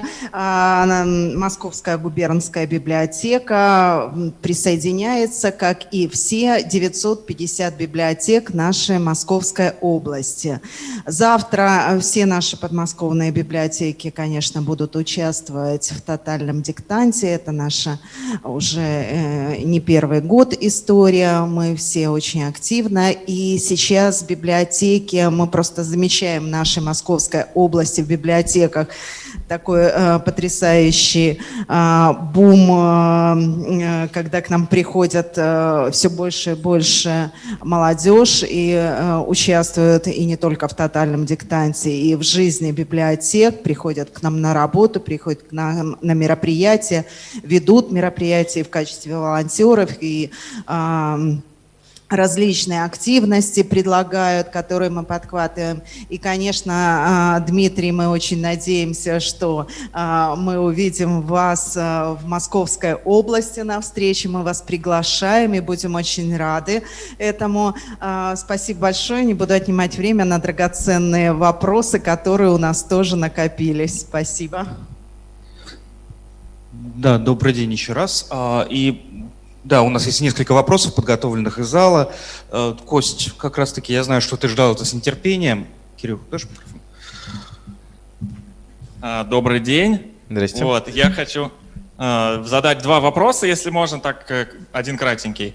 Во-первых, хочу спросить про, последнее, насколько я понимаю, ваше произведение. Это как сценарист, вы были автором сериала «Топи», который мы с удовольствием посмотрели с женой. Поэтому вопрос, будет ли продолжение, потому что концовка такая, сами знаете, очень интересная, версий всяких много. С моей точки зрения, продолжение невозможно, потому что тайна раскрыта. Да? Мы не понимали весь сериал, что там такое происходит, и на этом ощущении недоумения и любопытства, удовлетворения любопытства двигался дальше сюжет. Ответ дан. Готовы ли вы принять одну трактовку или другую, это вопрос к вам. Но тем не менее, формально ответ рационалистический дан на вопросы. И дальше уже смысла вести этот сюжет нет. И потом, знаете, у меня много других всяких историй и идей в голове. Я не сторонник того, чтобы, знаете, анекдот про алкоголика и кошку дохлую. Нет? Когда жена, чтобы отвадить своего мужа от алкоголизма, бросила в банку с самогоном дохлую кошку и легла спать. Просыпается утром, слышит, как он идет на кухню, он там кошку вот так вот отжимает и говорит: киска, еще одну капельку. Вот. И, в общем, я противник того, чтобы выжимать дохлых кошек, поэтому будут другие еще сюжеты, может быть, они будут не менее интересными, а эта история закончена. Вот, мне история очень понравилась, поэтому тоже классно. И хорошо, что вы понимаете это, что не нужно бесконечно писать на одни и те же темы. Вот, и второй вопрос тоже как продолжение. Книги мы ваши все уже прочли, но именно опыт как сценариста, мне кажется, он очень крутой, потому что, я считаю, что в российском кино, и уж тем более в сериалах, со сценариями есть проблемы. И это, наверное, единственный сериал, который я посмотрел от начала до конца с удовольствием. Будут ли у вас еще проекты такие же с кино связанные? Я надеюсь, что рано или поздно выйдет экранизация «Метро 2033». И кроме того, у меня есть аудиосериал под названием «Пост», который выходил на сервисе Storytel, и сейчас он доступен на других тоже сервисах в формате аудиокниги, в моей собственной авторской начитке. Я там читаю по ролям, пробую себя, в актерском амплуа. Вышла первая часть 1,5 года назад, и сейчас выходит буквально через пару недель вторая часть этого поста.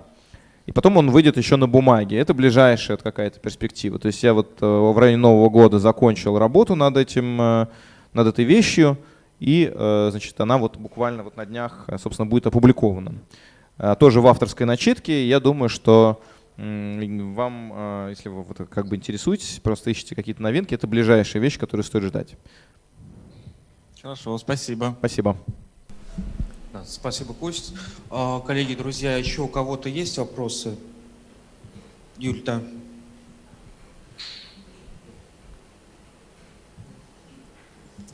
Добрый день, Дмитрий.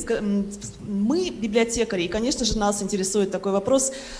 Что вы рекомендовали бы почитать нашим молодым читателям, может быть, взрослому поколению, да, может быть, вы как профессионал не только свои книги, да, вы, может быть, читаете кого-то и вдохновляетесь, может быть, кем-то. Что стоит почитать сегодня?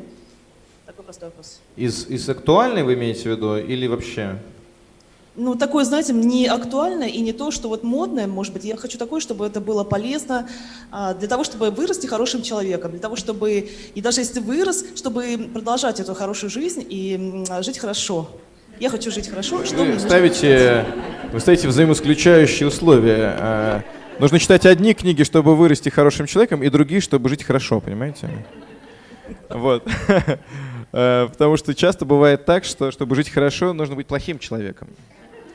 В общем, беда-то. Нас очень вдохновила ваша мысль о том, что женщины тоже люди. И мы подумали, что женщины, мы хотим быть не просто людьми, а хотим еще хорошо жить. Вот мы, все наши женщины. Да. Но чтобы хорошо жить, мне кажется, очень важно рассчитывать в первую очередь на себя. Да? И я понимаю, что в целом в связи с рядом ограничений социальных, больше чем биологических, женщине, чтобы хорошо жить, нужно было сделать правильный выбор мужчины. Но в сегодняшнем мире, мне кажется, мужчины чуть-чуть расслабились, и как бы вероятность ошибиться гораздо больше. Лучше вот рассчитывать на себя, мне кажется. Рассчитывать на себя, заниматься собственной как бы карьерой, бизнесом и так далее, и потом выбирать себе мужчину не за его перспективность, а за то, насколько он с тобой душевно совпадает, как он тебя там энергетически наполняет, насколько вы с ним вообще можете быть союзниками и партнерами, и делать какое-то общее дело. Я бы сказал, что это было бы, наверное, более правильным подходом, чем продолжать в мире, где, с одной стороны, мужчинам немножко выдернули ковер из-под ног, сказали, что проявление маскулинности уже не вполне легальны, и они такие чуть подрастерялись, как бы стали более субтильными, хлопают глазами. Вот. Ну, то есть либо одно, либо другое. Да? Если женщина более решительная, то мужчина менее решительный, потому что решительность — это сообщающиеся сосуды, где если в одном больше, то в другом меньше. Вот, в парах. Что касается книг, которые я бы рекомендовал читать, ну, если мы говорим о формировании подростков, наверное, да, вы про это говорите, то я бы просто обязательно полное собрание сочинений братьев Стругацких выставлял бы прямо на вход с какими-нибудь плакатами красивыми, чтобы сразу было понятно, про что это. Потому что они, во-первых, они претерпели огромную эволюцию от своих первых книг к своим последним книгам. Во-вторых, они не только про человеческие ситуации пишут, но и про общественные ситуации. И описывают различные там, и дилеммы этические, и моральные, с которыми люди сталкиваются. И вообще это правильно очень подспорье для того, чтобы вырастить думающего человека, и при этом просто написанное и очень увлекательное. Я бы вот совет дал такой, наверное. А чтобы развивать литературный вкус, я бы, может быть, предложил то, что мне лично очень помогло. Советская проза 30-х и 20-х годов, там это Зощенко, Бабель, Платонов. И мне лично кажется очень важным читать произведения Варлама Шаламова, которое помогает ставить все происходящее сейчас в некий исторический контекст, который нельзя забывать.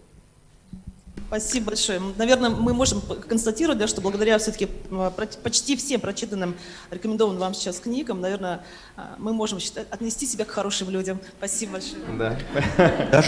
Спасибо Московской губернской библиотеке. Поаплодируем. Друзья, перемещаемся в наш зал и можем тоже, опять же, вставать и задавать вопросы. Ну, я тоже, вот, пользуясь случаем, возможностью как модератор, хочу спросить для себя, вот вообще для души что-то читаете, смотрите? Потому что, как бы, ну, когда это профессия, то уже невозможно, да, как бы без профессионального взгляда на это смотреть и оценивать. Ну, вот сильное произведение — это то произведение, которое заставляет тебя забыть о всем твоем аналитическом инструментарии. Когда ты начинаешь смотреть, может быть, чтобы чему-то там поучиться или сравнить себя с товарищами, там, с современными или старшими, и вдруг тебя уносит, и ты проживаешь эти эмоции вместе с героем, забыв, что они точно так же как бы с кем-то построены, сконструированы, как ты конструируешь и строишь свое. Вот. Я читаю преимущественно для того, чтобы восполнить какие-то пробелы в образовании, то есть для удовольствия я читал довольно давно последний раз. А вот кино смотрю, то и сериалы в особенности, те, которые просто, ну, мне интересно посмотреть. И это может быть самые разные вещи. Например?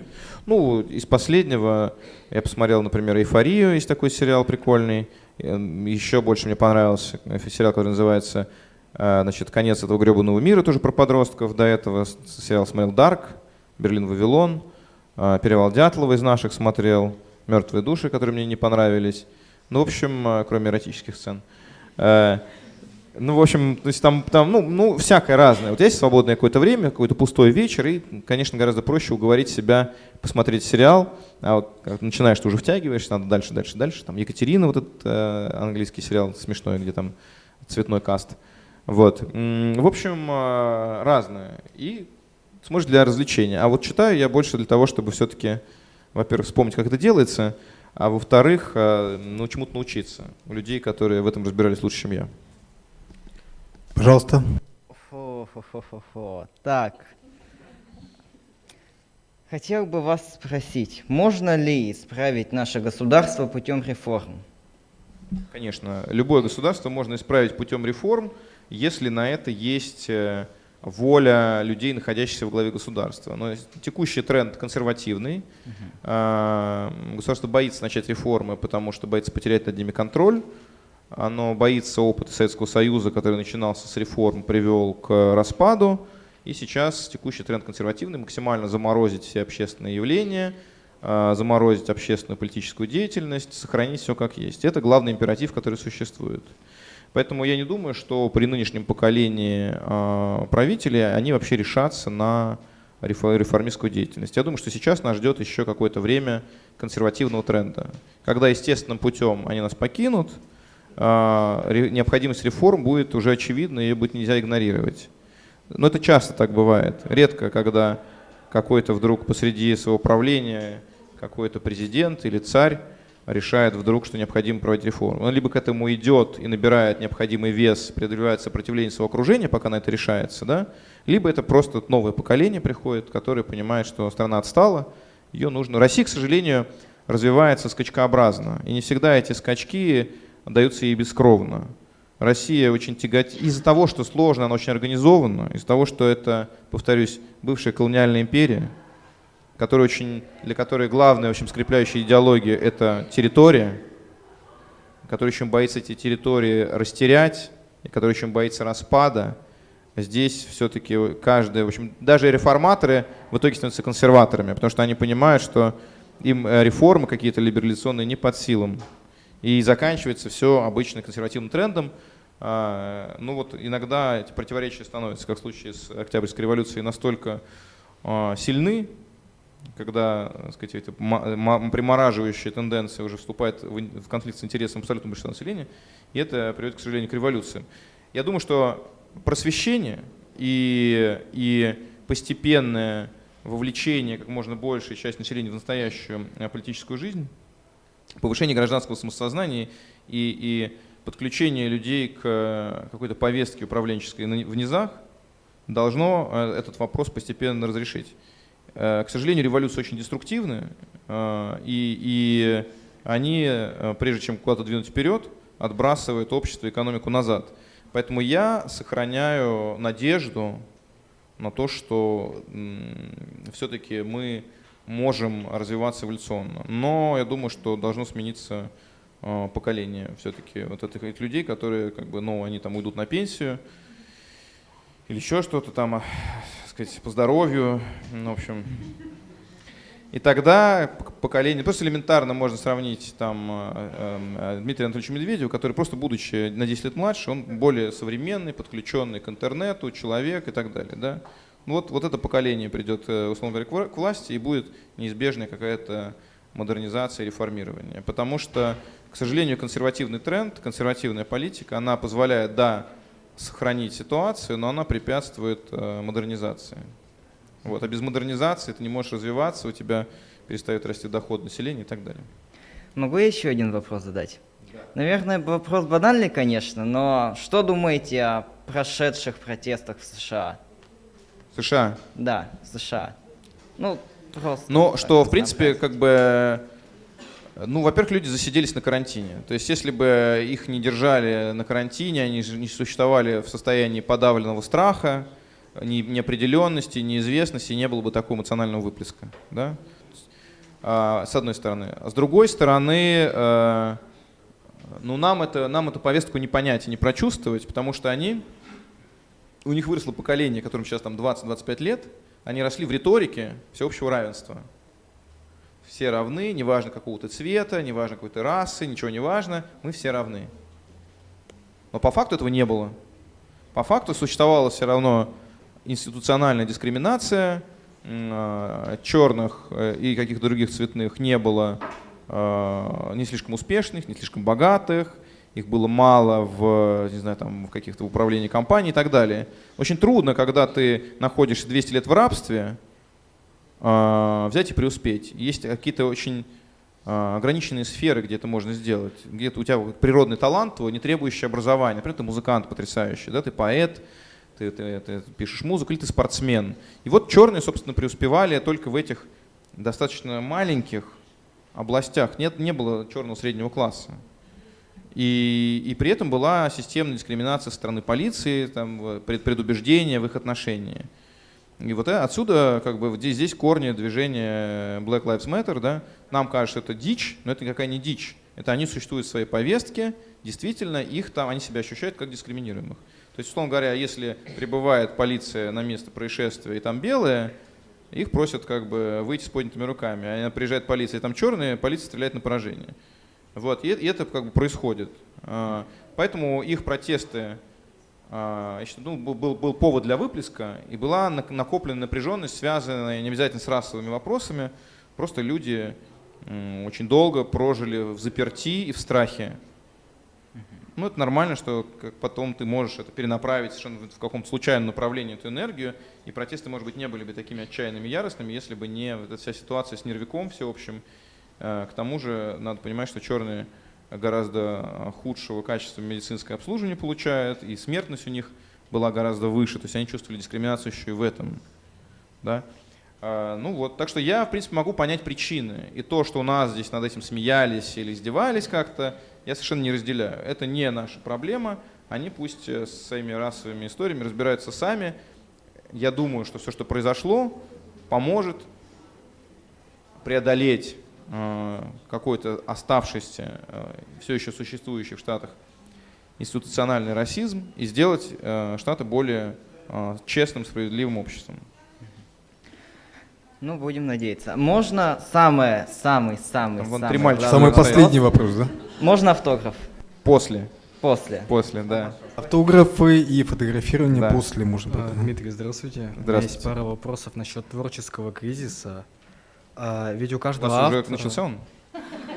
Нет, у каждого автора рано или поздно начинается творческий кризис, и я хотел бы узнать, был ли у вас когда-нибудь творческий кризис, а если был, то как вы справились с ним, и что можете посоветовать авторам, ну, неважно чего, у кого сейчас на данный момент творческий кризис, который, Да. ну, нечего аудитории сказать. Смотрите, если мы под творческим кризисом подразумеваем лень, то я из него не выходил. Нет, не лень, а то, что ему уже нечего сказать своей аудитории. А если под творческим кризисом мы подразумеваем, что нет идей, значит, надо пойти во внешний мир и пожить реальной жизнью. Потому что реальная жизнь и ситуации, через которые вы проходите, тебя наталкивает на идеи. То есть пока ты сидишь как бы и делаешь ремикс прочтенных книг, это одна тема, или посмотренных сериалов. Но и сериалы, и книги полны клише и не совсем соответствуют тому, как люди по факту функционируют, о чем мы здесь раньше говорили. То есть не надо рассчитывать, что, ну, разумеется, так сказать, в вашем возрасте я тоже делал ремикс из того, что сам прочитал и посмотрел. Но если ты отправляешься в реальный мир и проходишь через некоторое количество каких-то драматических ситуаций, делаешь какие-то для себя жизненные открытия, тебе это естественным образом, если тебя ложится все на предрасположенность к тому, чтобы писать, придумывать, там, снимать и так далее, ты хочешь дать идеи для сюжета, скажем так, да? Не обязательно именно то, что с тобой произошло, может быть что-то, что произошло с кем-то там, или ты развиваешь какую-нибудь мысль, или доводишь какую-то ситуацию до абсурда, допустим, или ужесточаешь и драматизируешь. Вот. Поэтому если это кризис про то, что нет идей, значит идеи можно черпать во внешнем мире. И можно, и не стоит бояться погружения себя в какой-то реальный, иногда даже трэшовый опыт. Да? А если речь идет про лень, то это нормальное состояние любого творческого человека, никто не хочет никогда писать. Это в порядке вещей. Спасибо. Здравствуйте, меня зовут Иван. Хотел бы задать вам такой вопрос, довольно простой. Любите ли вы читать? Насколько много вы читаете и какие ваши любимые писатели? Я раньше очень любил читать, потом появился мобильный телефон, и он, к сожалению, подрубил. То есть я все еще очень много читаю, я с утра до вечера в буквах, разумеется, но это уже, к сожалению, другие буквы. Мобильные телефоны, я считаю, это чудовищное изобретение, которое очень сильно подрубает нашу способность к фокусировке на длинных текстах. Даже в интернете все, что больше там 2 минут, это уже лонгрид, и тебя предупреждает осторожно лонгрид. Да. А в детстве как нормально, я читал вот такую книжку там за 2 дня, и все было окей. Так что я люблю все еще читать, и я текстовый совершенно человек, но моя способность к прочтению книг больших, она существенно снизилась. Так получается, что вот в самолете летишь, и отлично как бы вспоминаешь, я читать, оказывается, умею. Вот летишь там, не знаю, там 3 часа, прочитал 100 страниц, там Льва Толстого как раз, и думаешь, ничего себе, оказывается, все еще ты можешь. Но как ты лежит с тобой телефон, ты прочитал 2 страницы, что там в телефоне? Интересно, что в Инстаграме? Интересно, что вот раз прошло 20 минут. Такой, я же книжку читал. Вот. Поэтому такая история сложная. Вот. А что посоветую читать? Почитайте вот роман Джонатана Литтла «Благоволительница». Почитайте Евгения Водолазкина «Лавр». Почитайте Геласимова. А какие ваши любимые писатели?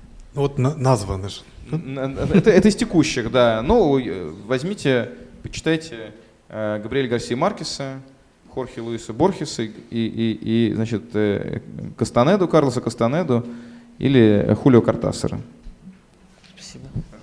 Друзья, давайте договоримся еще 3 вопроса, и у нас будет еще одно подключение, последнее. Здравствуйте, Дмитрий. У меня такой вопрос. Когда и как вы понимаете, что произведение готово для публикации, и когда вы читаете уже изданную книгу, то хотите ли вы что-то исправить или дополнить в определенных фрагментах? Я понимаю, что произведение готово для публикации, когда мне пишет редактор и говорит, что дедлайн уже был позавчера. Вот. После этого я перечитываю его там 2 раза и даю еще маме почитать. Значит, у меня мама читает и говорит, это никуда не годится. Вот. И потом, значит, я с редакторами не работаю, в принципе, я бы с мамой не работал, но она заставляет. И иногда дает отдельный совет. Значит, далее, а что еще было? Какое? Когда вы читаете изданную книгу уже, хотите ли вы исправить или дополнить? Я не читаю изданные книги свои. Бывает, что я взял так с полки, полистал, думаю, окей. Спасибо. Но, скажем так, я проживаю эмоции, испытываю там волнение и удовольствие от каких-то открытий, которые там совершаю в процессе работы над вещью. Но 2-е, 3-е прочтение уже я это прожил, отжил, и мне трудно испытать те же самые эмоции, да, поэтому я так уже более холодно, отстраненно читаю, как просто буквы. Но когда я придумаю какой-то сюжетный ход, или мне приходит в голову какая-то метафора, сравнение или языковой оборот, вот тогда я могу словить какое-то удовольствие настоящее от себя. Спасибо. Вот. Но потом это трудно. Ну, и потом, что там, в общем, сожалеть о том, что какие возможности упущены. Вот если, когда я возвращаюсь к одному сюжету несколько раз, там вынужден, например, в случае с «Метро 2033», я возвращался к сюжету, когда было переиздание. Потом была адаптация под компьютерную игру. Потом была вторая часть. И каждый раз я наслаивал какие-то дополнительные уровни. И это я могу делать. То есть уточняя историю, дополняя ее какими-то героями, какими-то аспектами, находя какое-то более правильное объяснение, там, может быть, бессмысленным или необъясненным поступком героя. Это может быть. Но это, пожалуй, единственный случай. Ну или там вот в тексте. Когда ты, в общем, работаешь над адаптацией, тогда ты можешь перечитать с каким-то смыслом и пользой. Вот. А так просто с полки книжку снять, но есть гораздо более интересные книги, чем мои. Зачем мне тратить время? Я уже их читал, собственно, когда писал. Спасибо. Спасибо. Здравствуйте, Дмитрий. В одном из ваших интервью вы сказали, что хорошие книги не подвластны тлену. Какую из ваших написанных книг вы бы назвали такой? Вы знаете, они преследуют... Я думаю, что наименее подвластна тлену будет книга «Сумерки», потому что она наименее привязана к реальности. А книга «Текст», она, например, такая прямо очень про сегодняшний день или уже про вчерашний где-то. Но именно эту задачу я преследовал. Я не хотел никакую нетленку создавать, я хотел сделать литературный, точный, фотографически точный портрет страны, в которой мы живем, моего родного города Москвы. Тем, которые вот именно в этот момент были актуальны, состояние там умов и душ, которые в этот момент преобладали. И именно вот эти задачи текст решал. И бывает так иногда, что вещь вроде бы очень сиюминутная, оказывается при этом и вне времени. А бывает что какая-то вещь, которая, казалось бы, писалась с прицелом в вечность, она очень быстро устаревает. Тут угадать нельзя. Я, в общем, в целом не очень обольщаюсь по поводу долговечности своих книг. Я только знаю, что «Метро 2033», вот его там допечатывают на всех языках, куда оно было переведено. Как это получилось, я не понимаю. Просто вот, какой-то вот мой такой подростковый трип, такое приключение, путешествие в тот мир, который мне было интересно себе представить. Наверное, вот главный залог — это искренность и то, чтобы тебе самому было интересно. Ты придумываешь те вещи, которые были бы интересны, ты описываешь то, что тебя самого завораживает, и надежда на то, что ты достаточно банален и обычен для того, чтобы как можно больше людей этим заинтересовать, что у тебя не слишком какой-то экзотический внутренний мир. А у меня он не слишком экзотический. Понятно, спасибо за ответ. Спасибо. Здравствуйте. У меня скорее такой развлекательный вопрос. Вы смотрите аниме? Или как вы относитесь к японской культуре? Слушайте, я вообще к ней отношусь прекрасно, но не смотрю. То есть я в большей степени смотрю, что, наверное, американские сериалы какие-то, да, или там немецкие какие-то сериалы, в общем, Netflix, условно говоря, Amazon и HBO, если говорить о популярной культуре. Из аниме, я видел какие-то полнометражные ленты, которые мне нравились. Миядзаки, если считать аниме, конечно, я всего знаю. И сейчас с детьми его пересматриваю. И какие-то такие ленты типа «Железобетон», если вы знаете, вот очень крутая есть. То есть такие полный метр. Сериалы большие нет. Я знаю, что там есть «Евангелион», который, очевидно, очень крутой какой-то. Но взять и сейчас там перестать делать все и начать смотреть там 20 тысяч эпизодов «Евангелиона». Их всего 26, так что... Да, может быть, я это сделаю, да. 26 сезонов или... 26 эпизодов. Окей, может быть, я вот до этого дойду, да. Но то есть, при этом я не осуждаю. Я считаю, что это очень круто, это какая-то, не такая уж молодая теперь уже субкультура, да, скорее уже занимающая свою определенную нишу в мейнстриме. Вот, просто это вопрос, там, за что взяться. Вот ты думаешь посмотреть, я не знаю, там, Dark, или посмотреть там мультик какой-то. Если бы была хорошая компания, мне кто сказал, да, вот тебе бокал красного, давай мультики смотреть. Я, может, посмотрел бы мультики. Мне сложно даже в игры по собственным книжкам играть. То есть это все равно ты преодолеваешь какую-то инерцию, надо вникнуть в новых героев, разобраться в их проблемах. Это инвестиция эмоциональная. Или ты смотришь по какому-то поводу, да, приехал на фестиваль, вот посмотрел. Или там встречаюсь я с деятелями якутского кино, посмотрел фильм «Пугало». Прекрасный фильм, такая аритмия по-якутски, с плохим концом, надеюсь, никому не спойлерю. Вот. Но тем не менее, вот есть повод, посмотрел, заценил. Вот. Но с аниме такого пока массово как-то не возникает. Но сама по себе культура очень интересная, и мне нравится, она симпатичная. Спасибо за ответ. Спасибо. Ну что ж, мы движемся дальше. У нас третье подключение, и мы приветствуем руководителя проекта «Школа драматургов Арктики» Мила Кудряшова, Санкт-Петербург. Пожалуйста. Приветствуем с берегов самого Стального моря, с берегов Балтики. Большое спасибо, Дмитрий, что приняли участие в нашей школе. И у меня к вам вопрос, возвращающий в ваши далекие школьные годы. Скажите, пожалуйста, когда вы последний раз писали диктант и какие оценки вы получали за него? Ну, диктант пишут в начальных классах. А кто в каких классах пишет диктанты? Да ладно, да? Здесь учителя в аудитории. Давно вы учились в школе? Окей. Давненько я не брал в руки, да, так сказать. Ну, в общем, шашек, да. Вот, наверное, в 11 классе пишут диктанты. Изложения, сочинения, я помню, диктанты что-то. Все пишут, да? Но я не помню, писали ли мы до 11 класса диктанты. Сочинения, изложения я писал точно, с переменным успехом. Я просто, знаете как, правил не помню никаких. Но из-за того, что в детстве много читал и в юношестве, у меня это плюс-минус как на автомате все получается. Соблюдение основных правил русского языка, хотя с пунктуацией у меня личные отношения. Я очень люблю точку с запятой и двоеточие. И ставлю их как можно больше. Я считаю, что они недоиспользованы в русском языке. Есть кнопки на клавиатуре, и я люблю их нажимать. Вот. По поводу того, насколько у меня удачно вышло бы написать текст диктант по собственному тексту, я гарантии не даю, тем более, что те знаки препинания, которые предлагал я, потом филологический совет тотального диктанта очень вежливый, корректно меня попросил заменить на другие. Я сказал, это же авторская пунктуация. Он говорит, да, ну мы же там, понимаете, люди будут писать, они не надо их расстраивать. Они поставят не тот знак, не ту оценку получат, переживать будут. Я говорю, ну ладно, хорошо, окей, давайте, как вы скажете. Вот, так что вот так.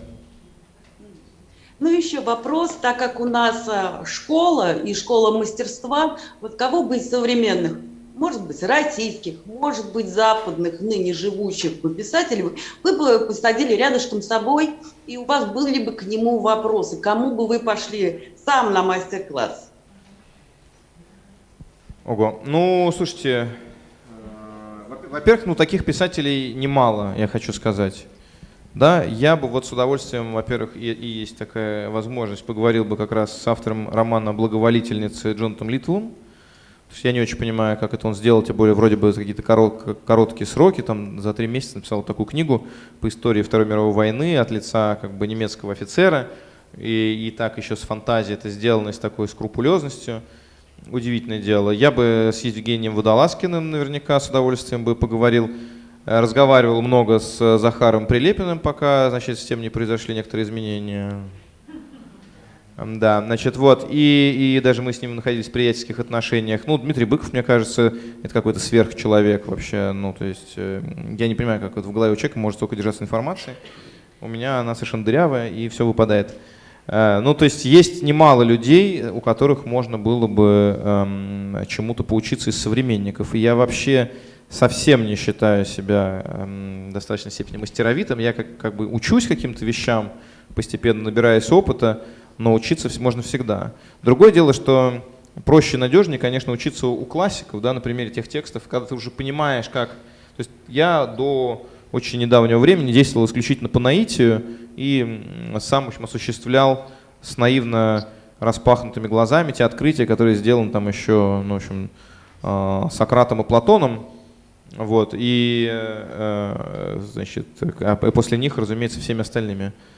Но, читая классику, то есть классикой становятся наиболее точные и изящные высказывания на неприходящие темы.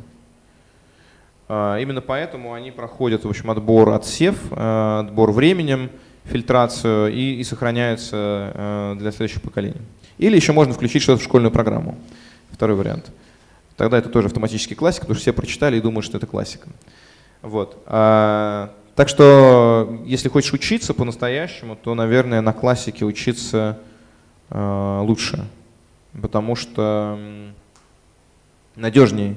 А с другой стороны, поговорить с коллегой и обсудить, как он балансирует между наитием и архитектурой, между интуицией и расчетом, как бы инженерией, и где он следует зову сердца, а где зову как бы кармана, это тоже всегда очень интересный разговор. Да, потому что, разумеется, профессия писателя, писательское ремесло очень мистифицируется литературоведами и читателями, а в ней немало прозаического. Но прозаическое является таким искушением, которым ты хочешь, если вы понимаете, о чем я, противостоять. То есть тебе нужно кормить семью, а полагается думать о вечном. И как вот найти, значит, правильный этот, значит, фарватер между Сциллой и Харибдой, это большой вопрос. Вот. Так что, ну, всегда с коллегами есть что обсудить. Я вообще люблю с ними общаться, потому что когда я общаюсь с коллегами, я перестаю им завидовать и начинаю к ним относиться с человеческой симпатией. А к некоторым даже с состраданием. Спасибо большое. Если хватит времени, у нас еще могут быть подключения из Москвы и Севастополя. У нас есть вопросы, которые к нам поступили по разным Да, из средствам разных каналов. коммуникации. У нас Пожалуйста. трансляция идет еще на YouTube-канал, и там есть такой вопрос. Дмитрий, на какого своего персонажа из какого произведения вы похожи и почему? Задает зритель. На данный момент я не похож ни на какого персонажа из своих произведений, но когда я писал «Метро 2033», я был похож вот на Артема из «Метро 2033». Скажем так, когда я писал «Сумерки», это была проекция меня и моих каких-то там страхов и какой-то социопатической, стеснительной стороны моей личности на условное будущее. Да? Но в итоге я вырос не таким, каким предполагал, что вырасту. То есть я себя себе представлял там, к 40 годам немножко другим. Со мной случился успех, он меня раскомплексовал, изменил, расслабил, с одной стороны. С другой стороны, конечно, он не мог не сделать меня более поверхностным. И мне приходится заниматься заземлением себя для того, чтобы не слишком отрываться от человека, вот, от читателя. Это такой как бы процесс, мне кажется, тоже работы над собой. Вот. И в данный момент, ну, есть, знаете как, есть разные какие-то ипостаси, части биографии, там, детства, студенчества, которые я постепенно своим героям раздаю. И до последнего момента то есть до последнего момента я преимущественно работал вот со своей как бы московской жизнью, подростковой и юношеской. Но все свои какие-то взрослые опыты я никуда не переносил пока что. Все свои международные космополитические опыты я никуда не переносил. Ну, это в запасе у вас лежит, да? Да, это лежит в запасе, да, на следующие какие-то вещи. И свои детские опыты, вот эти деревенские, как бы связанные с моим детством, который я провел в Костромской области, в доме бабушки с дедушкой, там, откуда моя мама родом, я тоже хранил вплоть до сериала «Топи», где я вот эти свои какие-то ностальгические такие впечатления о жизни в русской деревне туда перенес, наделил. Там, в этот мир как бы я частично обрисовал и вдохнул в него какую-то жизнь за счет своих детских воспоминаний и снов о том, что со мной происходило тогда. Да? Вот. Так что постепенно я раздаю своим героям части своего какого-то опыта и переживаний, воспоминаний, и сомнений, и надежд и так далее. А вот когда все это кончится, вот тогда, наверное, наступит творческий кризис, про который говорил молодой человек, и тогда мне придется, значит, снова идти, видимо, в народ, там, да, ну вот, и черпать что-то свежее. Спасибо. И следующий вопрос каким-то чудом из Севастополя ко мне поступил. Звучит так. На ваш взгляд, какая литература сегодня является ориентиром для молодежи, и есть ли шанс у бумажных книг? Вы знаете, ну, у бумажных книг есть определенный шанс. Они, конечно, вряд ли будут таким мейнстримом, каким они были в 90-е годы, когда они были самым дешевым и самым массовым развлечением для людей, когда не было интернета, не было значит, такого изобилия развлекательного видеоконтента, телевизор был скучный и пустой, значит, в кино еще ничего нормального толком не шло, а книга, которую ты покупаешь за 3 копейки, занимала тебя неделю. То есть это была гарантированным способом куда-то спрятаться от реальности. И реальность была довольно неуютной, и, в общем, хотелось из нее куда-то сбежать. Такой популярности бумажной книги, наверное, в ближайшее время с нами не случится, только если не отключат глобальный интернет.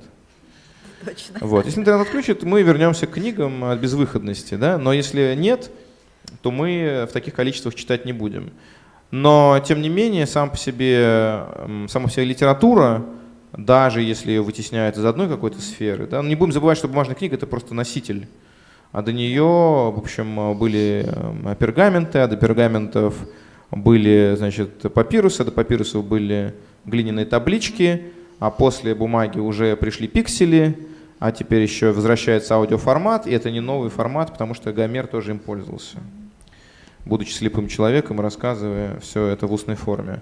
Литература при этом сама по себе, как сочетание сюжета, темы и искусства владения языком изящного, она бессмертна. Да? И она может там мигрировать в какие-то полуформы, как сериал, который сам по себе структурирован как роман с точки зрения героев, их истории, взаимодействия и диалога. Да? Но там вот меньший акцент на язык, и на изящество, и на стимуляцию воображения. То есть литературе самой по себе я не думаю, что что-то грозит, потому что это главный, в общем, конструирование сюжета и мифа или документализация того, что с тобой происходит сегодня в жизни при помощи там, записи там, в какой-то сюжет, обличения в какую-то литературную, там, пересадку на литературную основу, это главный способ осмысления жизни и отвлечения от нее. Да? Я не думаю, что человек от этого сможет отказаться. Это останется. Форма может меняться. Как мы можем сегодня Илон Маск при помощи имплантированного чипа заставил обезьяну играть в компьютерные игры. Что он имплантирует нам в мозг завтра, или что государство имплантирует завтра в мозг, и что нас заставит оно делать при помощи этого, или Илон Маск и американские корпорации, мы прогнозировать сами не можем. И это, наверное, и прекрасно.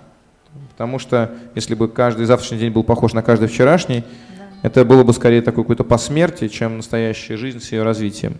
Вот. Но я уверен, что литература сама по себе так или иначе бессмертна. Спасибо.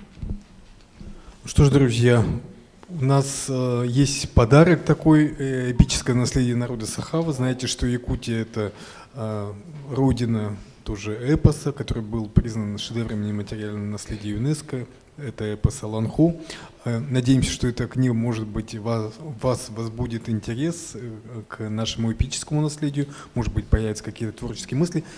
И мы сейчас должны выбрать лучших наших авторов вопросов, чтобы наградить их книгами. Вот да. Давайте вспомним. Я так был сосредоточен на построении сложно подчиненных предложений, что я совершенно забыл все вопросы. Так. Что они там, что, книжки не доедут. В Севастополь не доедут книжки. Они ждут. Нет, знаете, одну книжку мы отправим в Севастополь, потому что я по ряду причин, мне кажется, в ближайшее время не поеду к вам. Вот, да. Мне давайте мы прям подпишем вам на двоих. Вот девушка, когда задала вопрос, и мужчина в маске, он ушел? Мужчина какой-то, ушел он? Мужчина в маске ушел?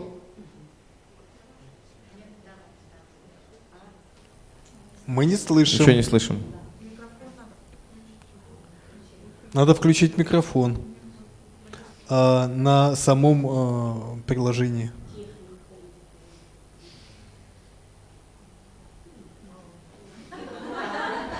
Короче, одна книжка едет к вам, я не знаю, вот возвращается. Спасибо большое, мы не он. передадим нашему читателю. Он, к сожалению, убежал на работу, у него не было возможности остаться до конца, но мы им обязательно передадим. Спасибо, Дмитрий. Ну да, в общем, одна книжка вам. Значит, так. Я бы вам, конечно, дал за вопрос, можно ли про политику не разговаривать в книгах. Ну, Да, потом давайте, мы да. разберемся, да. Давайте да. поблагодарим Значит, наших это был хороший вопрос, авторов. смелый Вопрос? Смелый вопрос был. Значит, мне запомнился вопрос про творческий кризис, он был немножко неожиданно. Человек в таком возрасте, мне кажется... Да, поэтому... Автор здесь, пожалуйста, встаньте, как вас зовут? Артем. Ну вот, тем более такое... Тем более Артем. И тем более такое имя эмблематическое, да. И какие еще у нас были какие-то хорошие вопросы? Какие были вопросы? Севастополь, тоже подскажите, пожалуйста, как подписать, чьи имена написать? Владимиру Гнатко. Так, подпишем Владимиру Гнатко и компании. Что еще было у нас Хорошо. хорошего? Давайте вспомним. Кто задал вопросы? Давайте напомните. Так. Вот у вас был хороший, кстати, про женщину, да. Все. Вот у нас гендерно уравновешенный список победителей получился. Да. Разумно. Значит, мальчик про творческий кризис, девочка про то, как можно вообще представить себе женскую ментальность, не ходя в юбке, и вот, и человек из Севастополя. Который приглашал в гости. Который приглашал в гости в Севастополь, да. Я пока не поеду к вам. Вот, и отправлю вместе себя книжку. Как раз такой как бы билет в мой мир. Спасибо большое. Так, Владимир, у меня есть что-то. Владимиру Гнатко подписываем.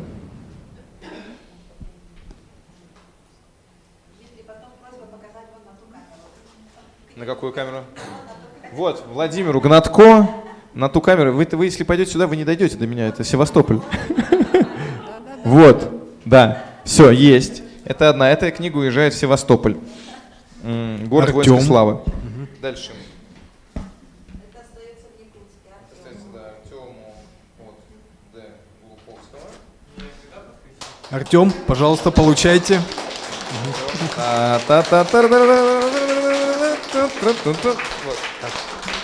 Спасибо. Желаю вам преодоления творческого кризиса. Артем, затяжного. Девушка, все вас как хотели зовут? сфотографировать? Елена. Елена.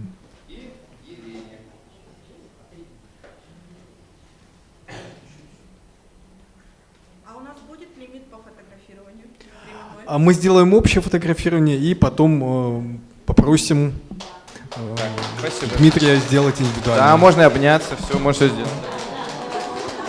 Обнимашки. Спасибо. Надеюсь, что книжка тоже вам понравится. Так, значит, теперь, граждане, давайте, хорошо, мы все подписываем, без паники. Что? А? Все подпишем. Да, мы желаем Дмитрию успешного выступления. Завтра премьера текста, вообще с предстоящей премьерой. Спасибо большое. Хотим пожелать успешного завершения акции. Мы, конечно, очень рады тому, что Якутск принимает тотальный диктант. И будем вместе с вами, значит, передавать уже в следующем году следующему городу этот статус.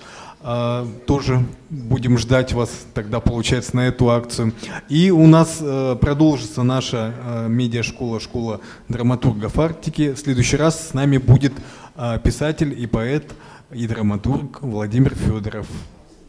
Ура! Спасибо большое.